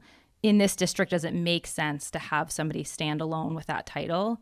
Or is our collective responsibility as leaders to be holding, and I'm including all like leaders, right? Leaders, for us all to be holding ourselves accountable for the kinds of questions, like when we're looking at discipline data, right? We should be asking questions about who's getting referred, what does discipline look like in our district, what do we feel like is building skills and for whom, right? And I think we had concerns when it stands alone, that it creates an idea about what is DEI work and what is it not. And that's why it's like, I'm not dismissive of that recommendation, but I feel like as a team, it was one of those instances where for our district, in our size, and our administrative team that is very collaborative, hopefully you get that sense, we do work very closely together, it made more sense for that to be a lens of which we're approaching all our work rather than a standalone. But it does make me want to go back and look at there is that curiosity of like what additional justification was provided alongside that recommendation. Yeah, and again, the way you break it down that is really, really helpful and makes a lot of sense. I think, it makes me want to go back and look at it as well, because I think it just maybe goes to if in that document or if in our interpretation of that document, we can kind of identify like, all right, well, this was why it was believed that we needed a full-time person, because I think that was the recommendation. It wasn't a 0.25. What were the activities that individual was going to that was being tagged for, and then to now compare those with like, all right, how does that actually work when it filters out to all of y'all, and do you have enough time in your day, or do you have enough support? Going to the other question about whether you're asking for enough money, but yeah, that's really, really helpful. Thank you so much. And I wonder if the recommendation for the equity officer is, well, part of me wonders if that's the number one recommendation in every report they do. Regardless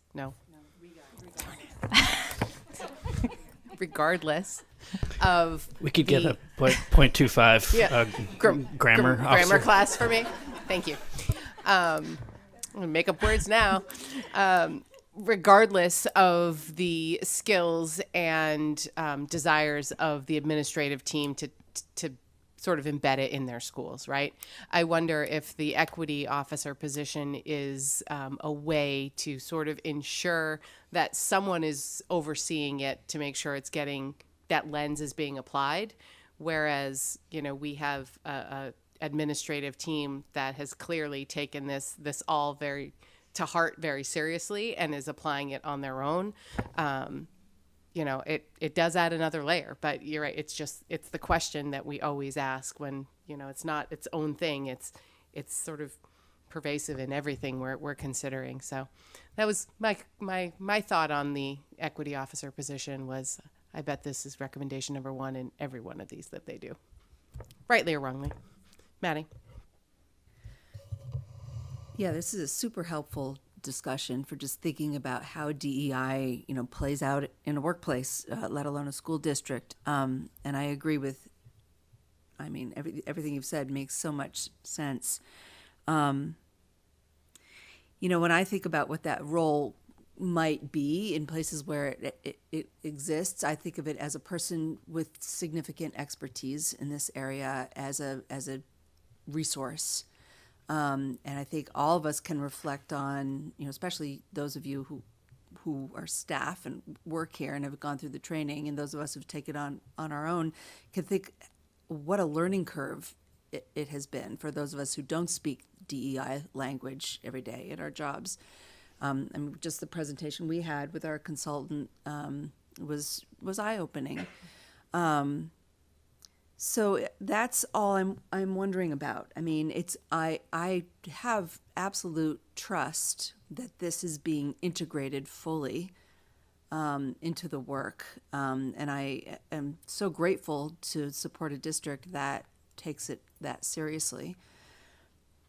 But I think the helpful part of that recommendation would be having someone with the expertise on hand all the time as a resource and an internal consultant. And I think that's probably why it is the number one recommendation in most places, because there simply aren't a lot of those people, who can have that kind of an impact on a day-to-day basis. So while I agree it may be financially irresponsible for us to consider at this time, I think we have to keep in mind what kinds of resources are we accessing? What kinds of expertise can we continue to bring in? This is probably, I'm looking at you because you happen to be the face of the, I was the like, administrators this was right the now, Mass but it's Landing for all School of us. budget presentation. Sorry. It's like, if Will were here, I'd be like, Will, come on up. Like,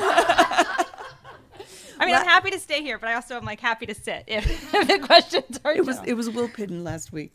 So yeah, I just think it's something for us to be thoughtful of as we go forward. I think it's an interesting idea, right? Instead of a potential position, is there a resource we can provide them access to, right? I don't know if you can have a DEI officer on retainer, right? So where you need some support or need some help, or you're grappling with something, or I think we do need to stay aware and open to the opportunity that that audit wasn't the end. It was just like teachers are constantly getting professional development, and how do we improve our practice? I think that's something we have to consider on the DEI side, whether it's a position or whether it's just access to other opportunities for them. So I just had one thing to add that would maybe be helpful in this discussion to know. Our partnership with Teachers College, they actually serve as a really strong resource for us. They have people on their staff who are doing this work specifically. And so, we're seeing messages in the PD that we're getting from them that we already invest in that are supporting our teachers to think about how we're planning curriculum in different ways. And they've just rewritten their K2 reading units. And there's definitely a whole different kind of lens and slant in that work and in the books that we're now putting in children's hands that we're kind of connected with buying and supporting those resources. So there's I think partly too, as I was listening, our awareness has gone from the ground to kind of up here. So I put that lens on so many different decisions I'm making and thinking about in such a different way for all kinds of things. I think you know, for Emily and I, when that second year of COVID, when we were deciding who's coming to school for 5 days, like that was super empowering in terms of who really needs this in with an equity lens. Like I think we've had situations that have forced us to really bring kind of an equity lens to like the forefront, and you know, the addition of our wonderful new Mainers, and you know, that's also brought a whole new level of awareness for us to really support all students and all families within our school setting so that they feel welcome and included and represented in all those things. So thank you. All right. Well, Emily left, so I guess she's done with us. So we will move on to, that was the longest no ask budget presentation ever, though. She is going for a very long walk soon. You know, so we will move on to instructional support. June Sellers. All right. Well, good evening, everyone. I'm sure you have my sheet in front of you. We can start looking at the staffing adjustments that were made last year. You can see the early intervention team, a portion of their salary was added to Article 2. So that was one of the asks for last year. The other ask was 1 FTE for ESOL teacher. There were some things that happened after that initial ask. So after the previous director presented to the board, the former superintendent added another 1.5 to that position due to our, you know, the influx of new Mainers that we had. So that was a population that was fluctuating, and we were watching that carefully. The new superintendent then added a 1.0 position, which was budget neutral because it was paid for through savings. So for FY24, we have 2 positions in the budget, and we'll continue to monitor the need. We do have some of our new Mainers who are moving out, who are finding permanent housing, and some of them are relocating to different areas. But that's basically the adjustments that were made last year, and then our look forward with our ESOL teachers. So for this year, we have one primary ask and then a couple of adjustments that need to be made. So I'll start with the adjustment with the early intervention team. So there is an addition of the 82,159 that represents the portion of salary and benefits and retirement that was previously budgeted in Article 1 that needed to be moved to Article 2 due to these costs being unallowable by the DOE in Article 1. So this addition is budget neutral, but it shows an increase on the special education side of the budget.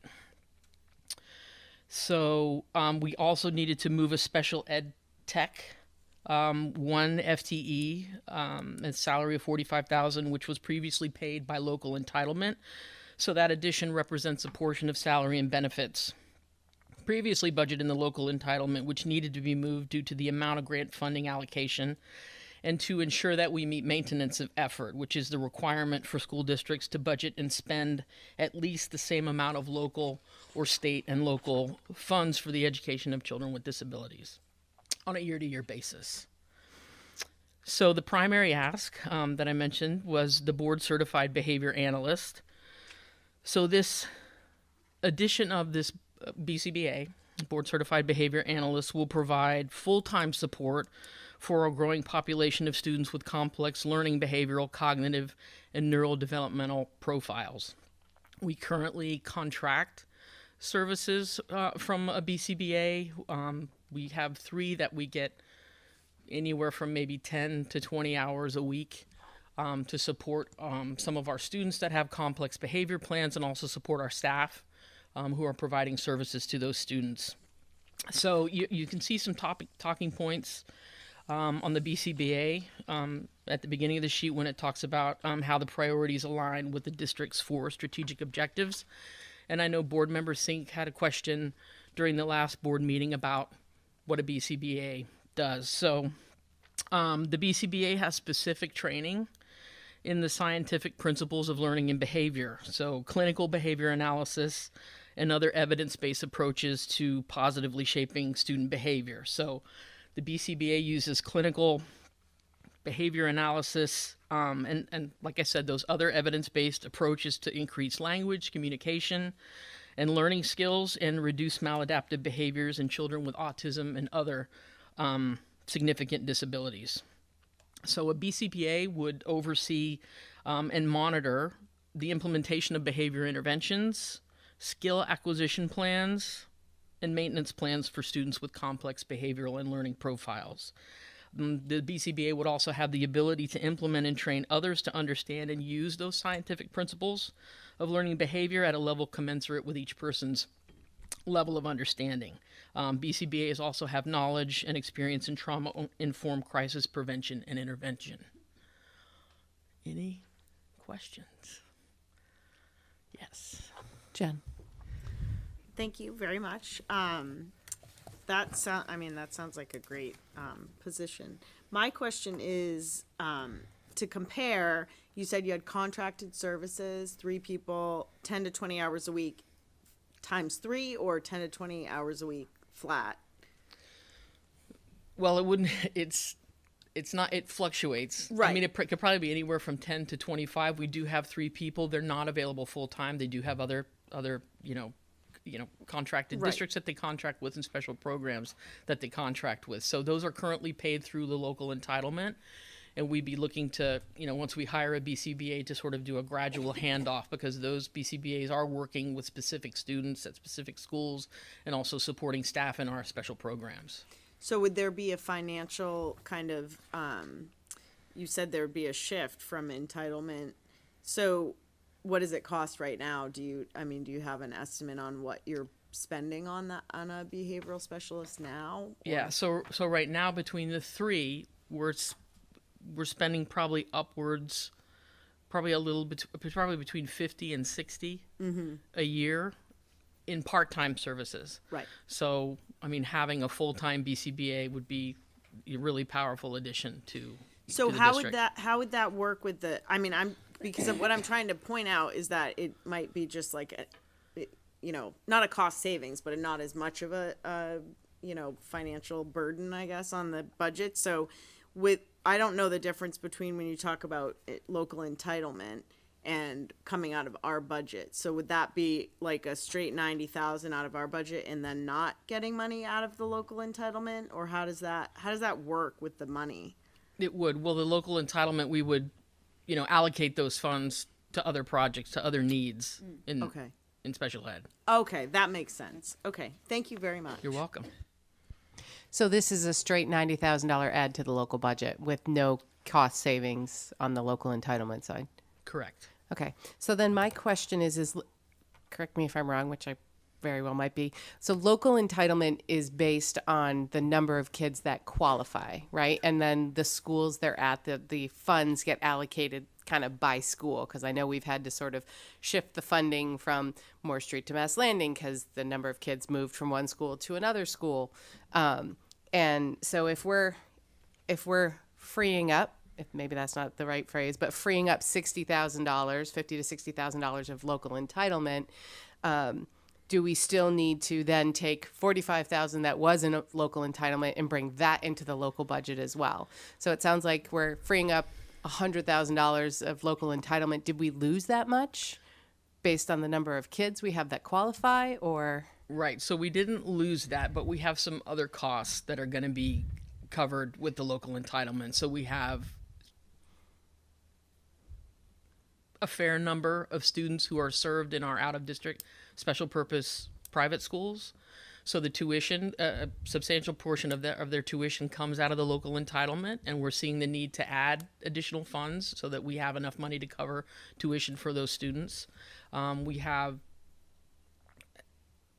some instances where there was unilateral placement of students at a private residential school, which is could potentially also cause an increase in costs for out-of-district tuition. So the money that's currently in contracted services would be moved to our out-of-district tuition budget line. And is it still a fair statement that an out-of-district tuition is $50,000 to $60,000 a kiddo? I'd say it's a bit more. More than that? Yeah. Like what? Could range if it's a residential school, if it's a day program, they're probably anywhere in the range of probably like 60 to 75 to over 100,000 for residential placement. And are we increasing the number of kids we're sending out of district? Certainly not intentionally, but we do have some students that are, exhibiting the needs beyond which we can safely and effectively support in a public school system, even in a highly specialized program within a public school system. But the sort of the total number of kids sort of historically is going up? Yes. Okay. So that's sort of like the underlying issue of why we're doing these things, but we wouldn't necessarily see that in the budget because of. And, having a BCBA could offset some of that because we've got someone with that clinical expertise supporting our schools and our programs. Right. So this is an actual add to service time, right? Because we had sort of 3 part-time and Yes. this is 1 full-time, fully dedicated to RSU5 schools. Exactly. Okay, great. Thanks. Beth? With you guys talking about the local entitlement, I guess I was confused because I thought that was only for the ed tech, the special ed tech, but it was also something for the BCBA that we were. Because the contract, it sounds like the contract services we do now are the 60,000 we're paying for those contractors coming out of title. Oh, okay. So this 90 Okay. would come out of the regular budget, and we wouldn't have to pay that $60,000 out of the title. So freeing that up. Gotcha. Okay, thank you. It just took me an extra minute. And I also just had another question around, do other districts in the area have this position? Yes, they do. Okay. So do I understand that you believe if we had this BCBA, we may be able to keep some students in the district that are right now going out of district with these services? Yes, absolutely. And thereby save some of that tuition? from our Correct. Okay.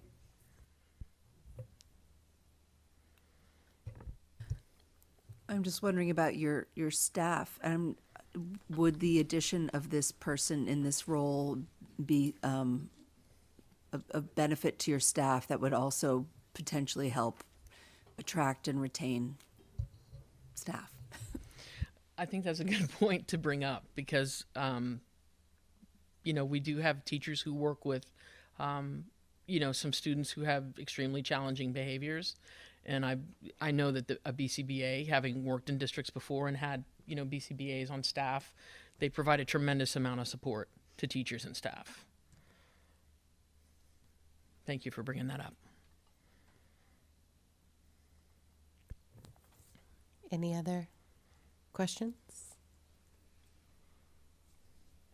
Okay, thank you. All right, thank you. All right, so that finishes our budget review for this evening. One more? One more. One more? More next week. All right. Nope. No, you're not.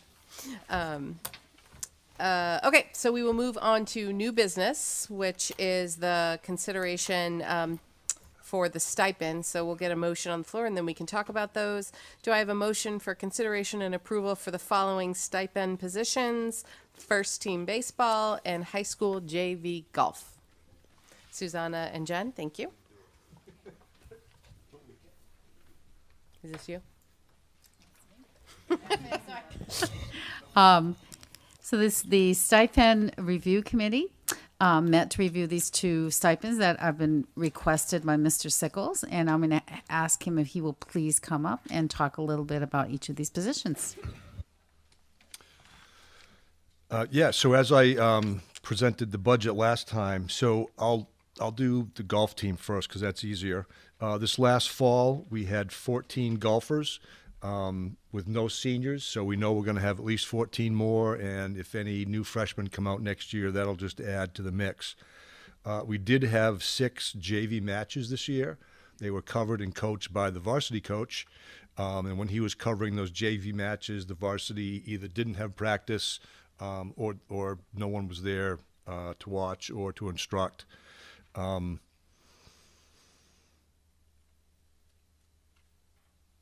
It's like, it's like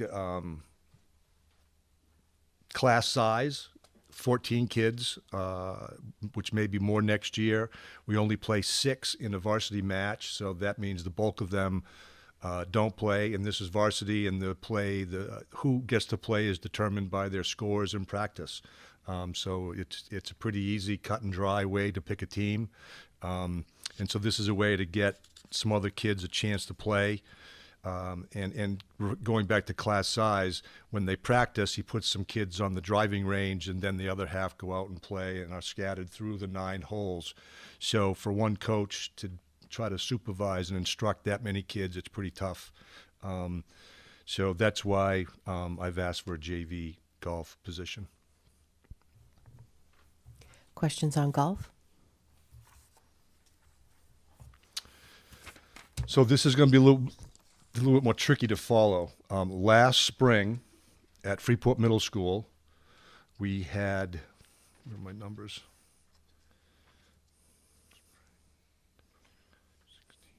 Last spring, we had 27 eighth graders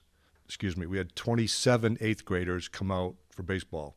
We had an 8th grade team, a full 8th grade team, and we had 24 7th graders. So we created the third baseball team at Freeport Middle School. Those 7th graders are in 8th grade this year. And we have, now going up to the high school, we have 45 returning baseball players at the high school this year, for this spring. Only 4 are seniors. So for the spring of 23, that means we will return 41 high school players and the possibility of 24 additional 8th graders who will be freshmen, which will bring the number to 65. With a varsity and a JV team only, we will be cutting 20 to 25 kids. And Now, that doesn't include any of the Durham 8th graders. Right, and that doesn't include any of the Durham.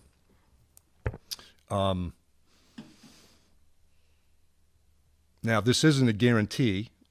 We are doing sign-ups now, which is not an exact science either, because it's in the middle of the winter and there's snow, and we're asking kids to tell us if they're going to play baseball in the spring. I just talked to Ray Grogan tonight. The last time he looked, there were 28th graders who signed up, and he thinks the numbers for the 7th graders are in the middle teens. So that's kind of a catch-22, right? Right now, unless more kids sign up or it stays there, because 20 is really too many for one team, but not enough for 2. But if the 7th grade numbers stay in the middle teens, then we can take some of those 20 in the 8th grade and play them play them with the 7th grade. So that's kind of where we're at with that. And it's all driven by our numbers. If we have the stipend and we have the bodies, then we'll have a first-team baseball team. If we have the stipend and we don't have the bodies to pull it off, then we won't have a first team.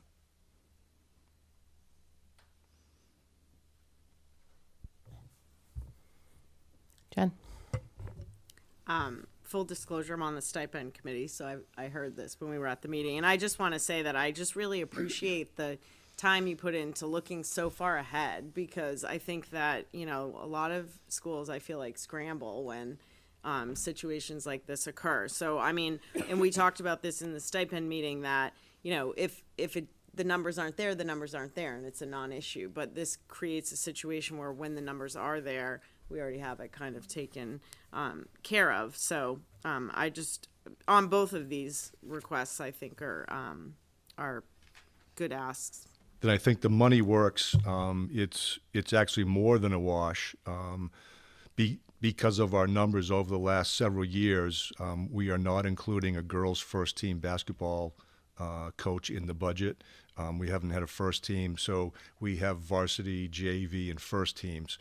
First team used to be, when you and I were in school, freshman teams, and now we call them first teams because sophomores play on them and the stigma of a sophomore playing on a freshman team. So first team's been around for probably a dozen years. Lost my train of thought. Oh, so we have eliminated the girls' first team basketball stipend from the budget. In addition, at both Freeport Middle School and Durham Community School, we've eliminated the cheering position. We haven't had a cheering team at either of those schools for at least 3, if not 4 years. Durham tried to make a go of it with kind of like a dance thing, and it still didn't go.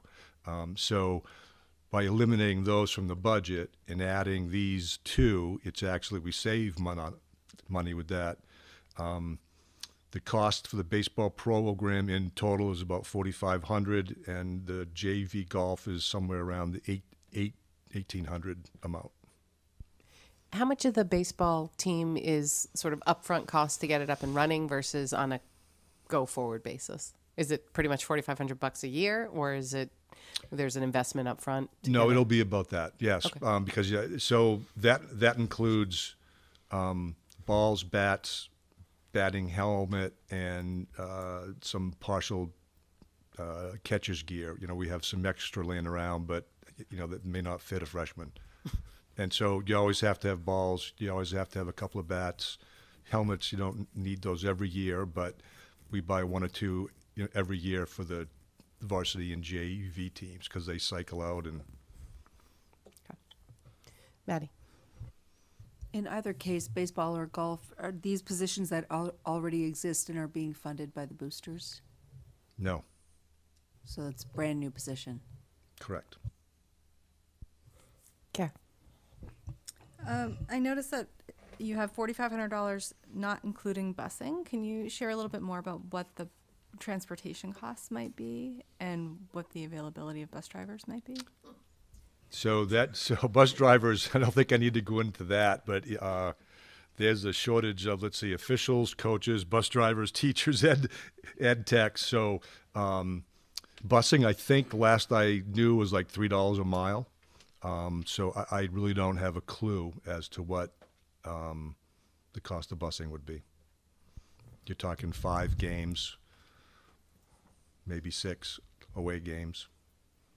Most of those games are going to be with the SMAA, which is the Class A league in Portland, because most of those schools are bigger and their league has more first teams. I think the only schools in our conference with first teams in the past have been Greeley, maybe Yarmouth, Greater Gloucester, and I think that's it. So we will be picking up games with Westbrook, Portland, Wyndham, South Portland, Cheverus.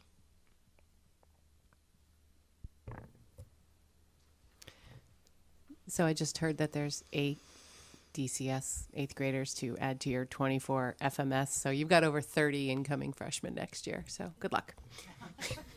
Susanna. Thank you very much, Craig. Two quick questions. One is, and I feel like I saw this somewhere and I'm just not finding it now, the actual amount of each stipend. I don't think that's been determined yet. Okay. All right. So we're just approving it, just the position in general. Right. What I presented was, so based on the stipend survey that was done when we went through negotiations however many years ago, the average JV stipend is somewhere around $1,800, and that's the number that I floated, and I'm floating a number of $2,500 for the freshman coach, which isn't quite as much as the JV, but a little bit less. Okay, excellent. Thank you so much. And the second question is, I mean, one of the big reasons that I support this is because I don't like the idea of kids not being able to play and cutting kids. But when you're talking about the golf, for example, just clarification, you're talking about how six students get to play on in the varsity matches, and that's determined by practice. With the addition of a JV team, are there matches? Is it set up so that theoretically every kid who wants to play in a match would be able to? Right. The JVs would cycle through, and everyone would get an and opportunity. there are the matches that are set. I don't know how big the golf world is, and in baseball, like there are. Yeah, there's plenty of JV golf teams. Okay, cool. Thank you. So I guess my understanding of the stipend committee, and you guys tell me where I'm confused. I thought you guys set like the number of points. I know the number, how much they get paid is reliant on the number of points assigned in the stipend committee. No, everyone's shaking. No, some say yes, some say no. No, that's for the non-athletic stipends. Oh. There's no point system for athletic stipends. What you folks and the teachers union have been doing is I do a survey of our comparative schools, what each of them pay. We come up with an average, and the teachers union negotiates for something near average. Oh, okay. So this will go to a discussion with the CEA. Okay. All right. I did not know that. Maddie. So I am supportive of this. I think the question about booster funding is important, and I'm hearkening back to when you and I first met, and I was running the running boosters, and you know, we had the running boosters had a really tough time getting Craig to come up here and ask for additional track coaches because there was a schedule, and you know, we were like, we're tired of paying for this coach that we know we need. We want the district to pay for it, but he had a schedule he worked on. So as a board, we need to be aware of the fact that sometimes there are boosters groups that pay for things and sometimes there aren't. Some boosters groups are more active than others and have more ability to pay for things for others. But you know, the choreographer that we talked about that Jen brought to our meeting last week, I know that that's been paid for by the performing arts boosters for some time. And I just, you know, I guess I would just ask Craig to, you know, with your oversight, to the degree that you can, and we should ask these questions. How equitably are we applying this standard that we ask parents to have some skin in the game before we fund it? And just a question I think we should keep in mind. So let me comment to that. So in that survey, we list varsity, JV, assistant varsity, JV, assistant JV, first team, 8th, 7th, expansion for each sport. Some of them have them, all those teams, some of them don't. And so let me take football. And I'm trying to go from memory as I'm seeing the spreadsheet. Most all schools fund 3 football coaches.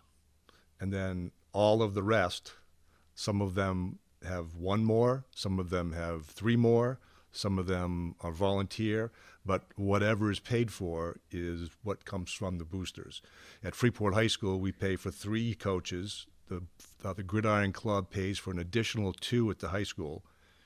We pay for 2 football coaches, a head and assistant at the middle school, and they pay for a 3rd.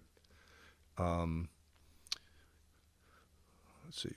Soccer boosters have not paid for a varsity assistant, although they've had one. It's been a volunteer. Same with the girls. Soccer, field hockey boosters, we pay for a varsity coach, a JV coach, which is standard. Very few schools pay for a varsity assistant. The field hockey boosters pay for a varsity assistant.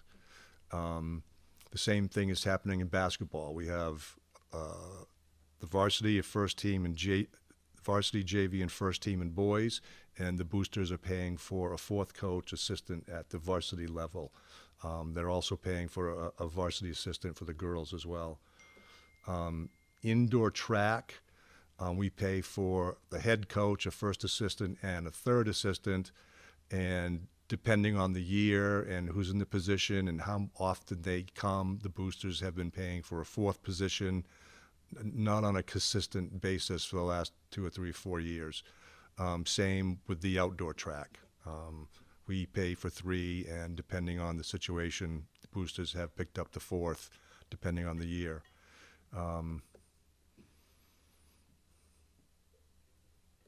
I think that's it. I might be missing a sport that pays for another assistant, but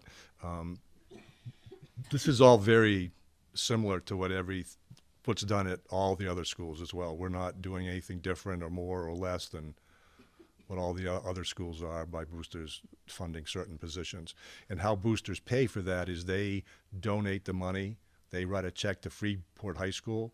We then send the funds down to central office, and I let central office know who's getting paid and how much they should get paid. And I do the same thing with the booster funded positions. I look at the spreadsheet of what we gathered, and it's how much money they might have. Field hockey doesn't have a great concession, so it really depends on their fundraising if they have enough to pay for the varsity assistant. I just wanted to bring it up. It's a layer of complexity that I just think it's important that we add it in whenever we have these discussions. I mean, every boosters group is not as well organized or has the membership, and like with track, the needs fluctuate. Depends on how many kids are doing. We've got this star pole vaulter all of a sudden, and we couldn't get pole vaulters, 6 years ago. So yeah, I just think it's something the board needs to stay aware of. Yeah, and it's all about fundraising too. Golf, there's no concession stand. There's no, there's no admissions. Cross country running, there's no concession stand. There's no, it's so, it's kind of tied to the means to raise funds too. Sorry. Just a quick question building off of that. In your other factors sector here, you have about whether the position requires fundraising, and you have for the JV golf that it does. Can you just tell me what that means? There's no fundraising. Okay. Okay, thank you. All right. Any other questions? Golf or baseball?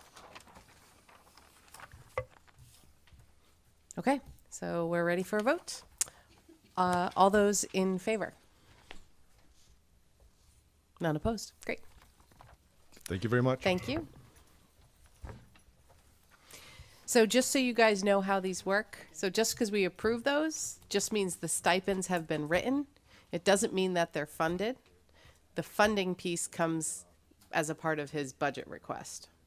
But if we had voted no on this and he put it in the budget, we couldn't do that because the position didn't exist before.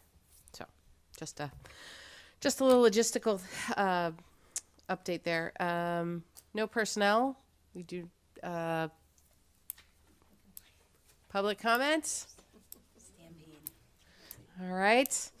Then I will accept a motion to adjourn. Maura, Beth, thank you. All those in favor? Great. See you next week.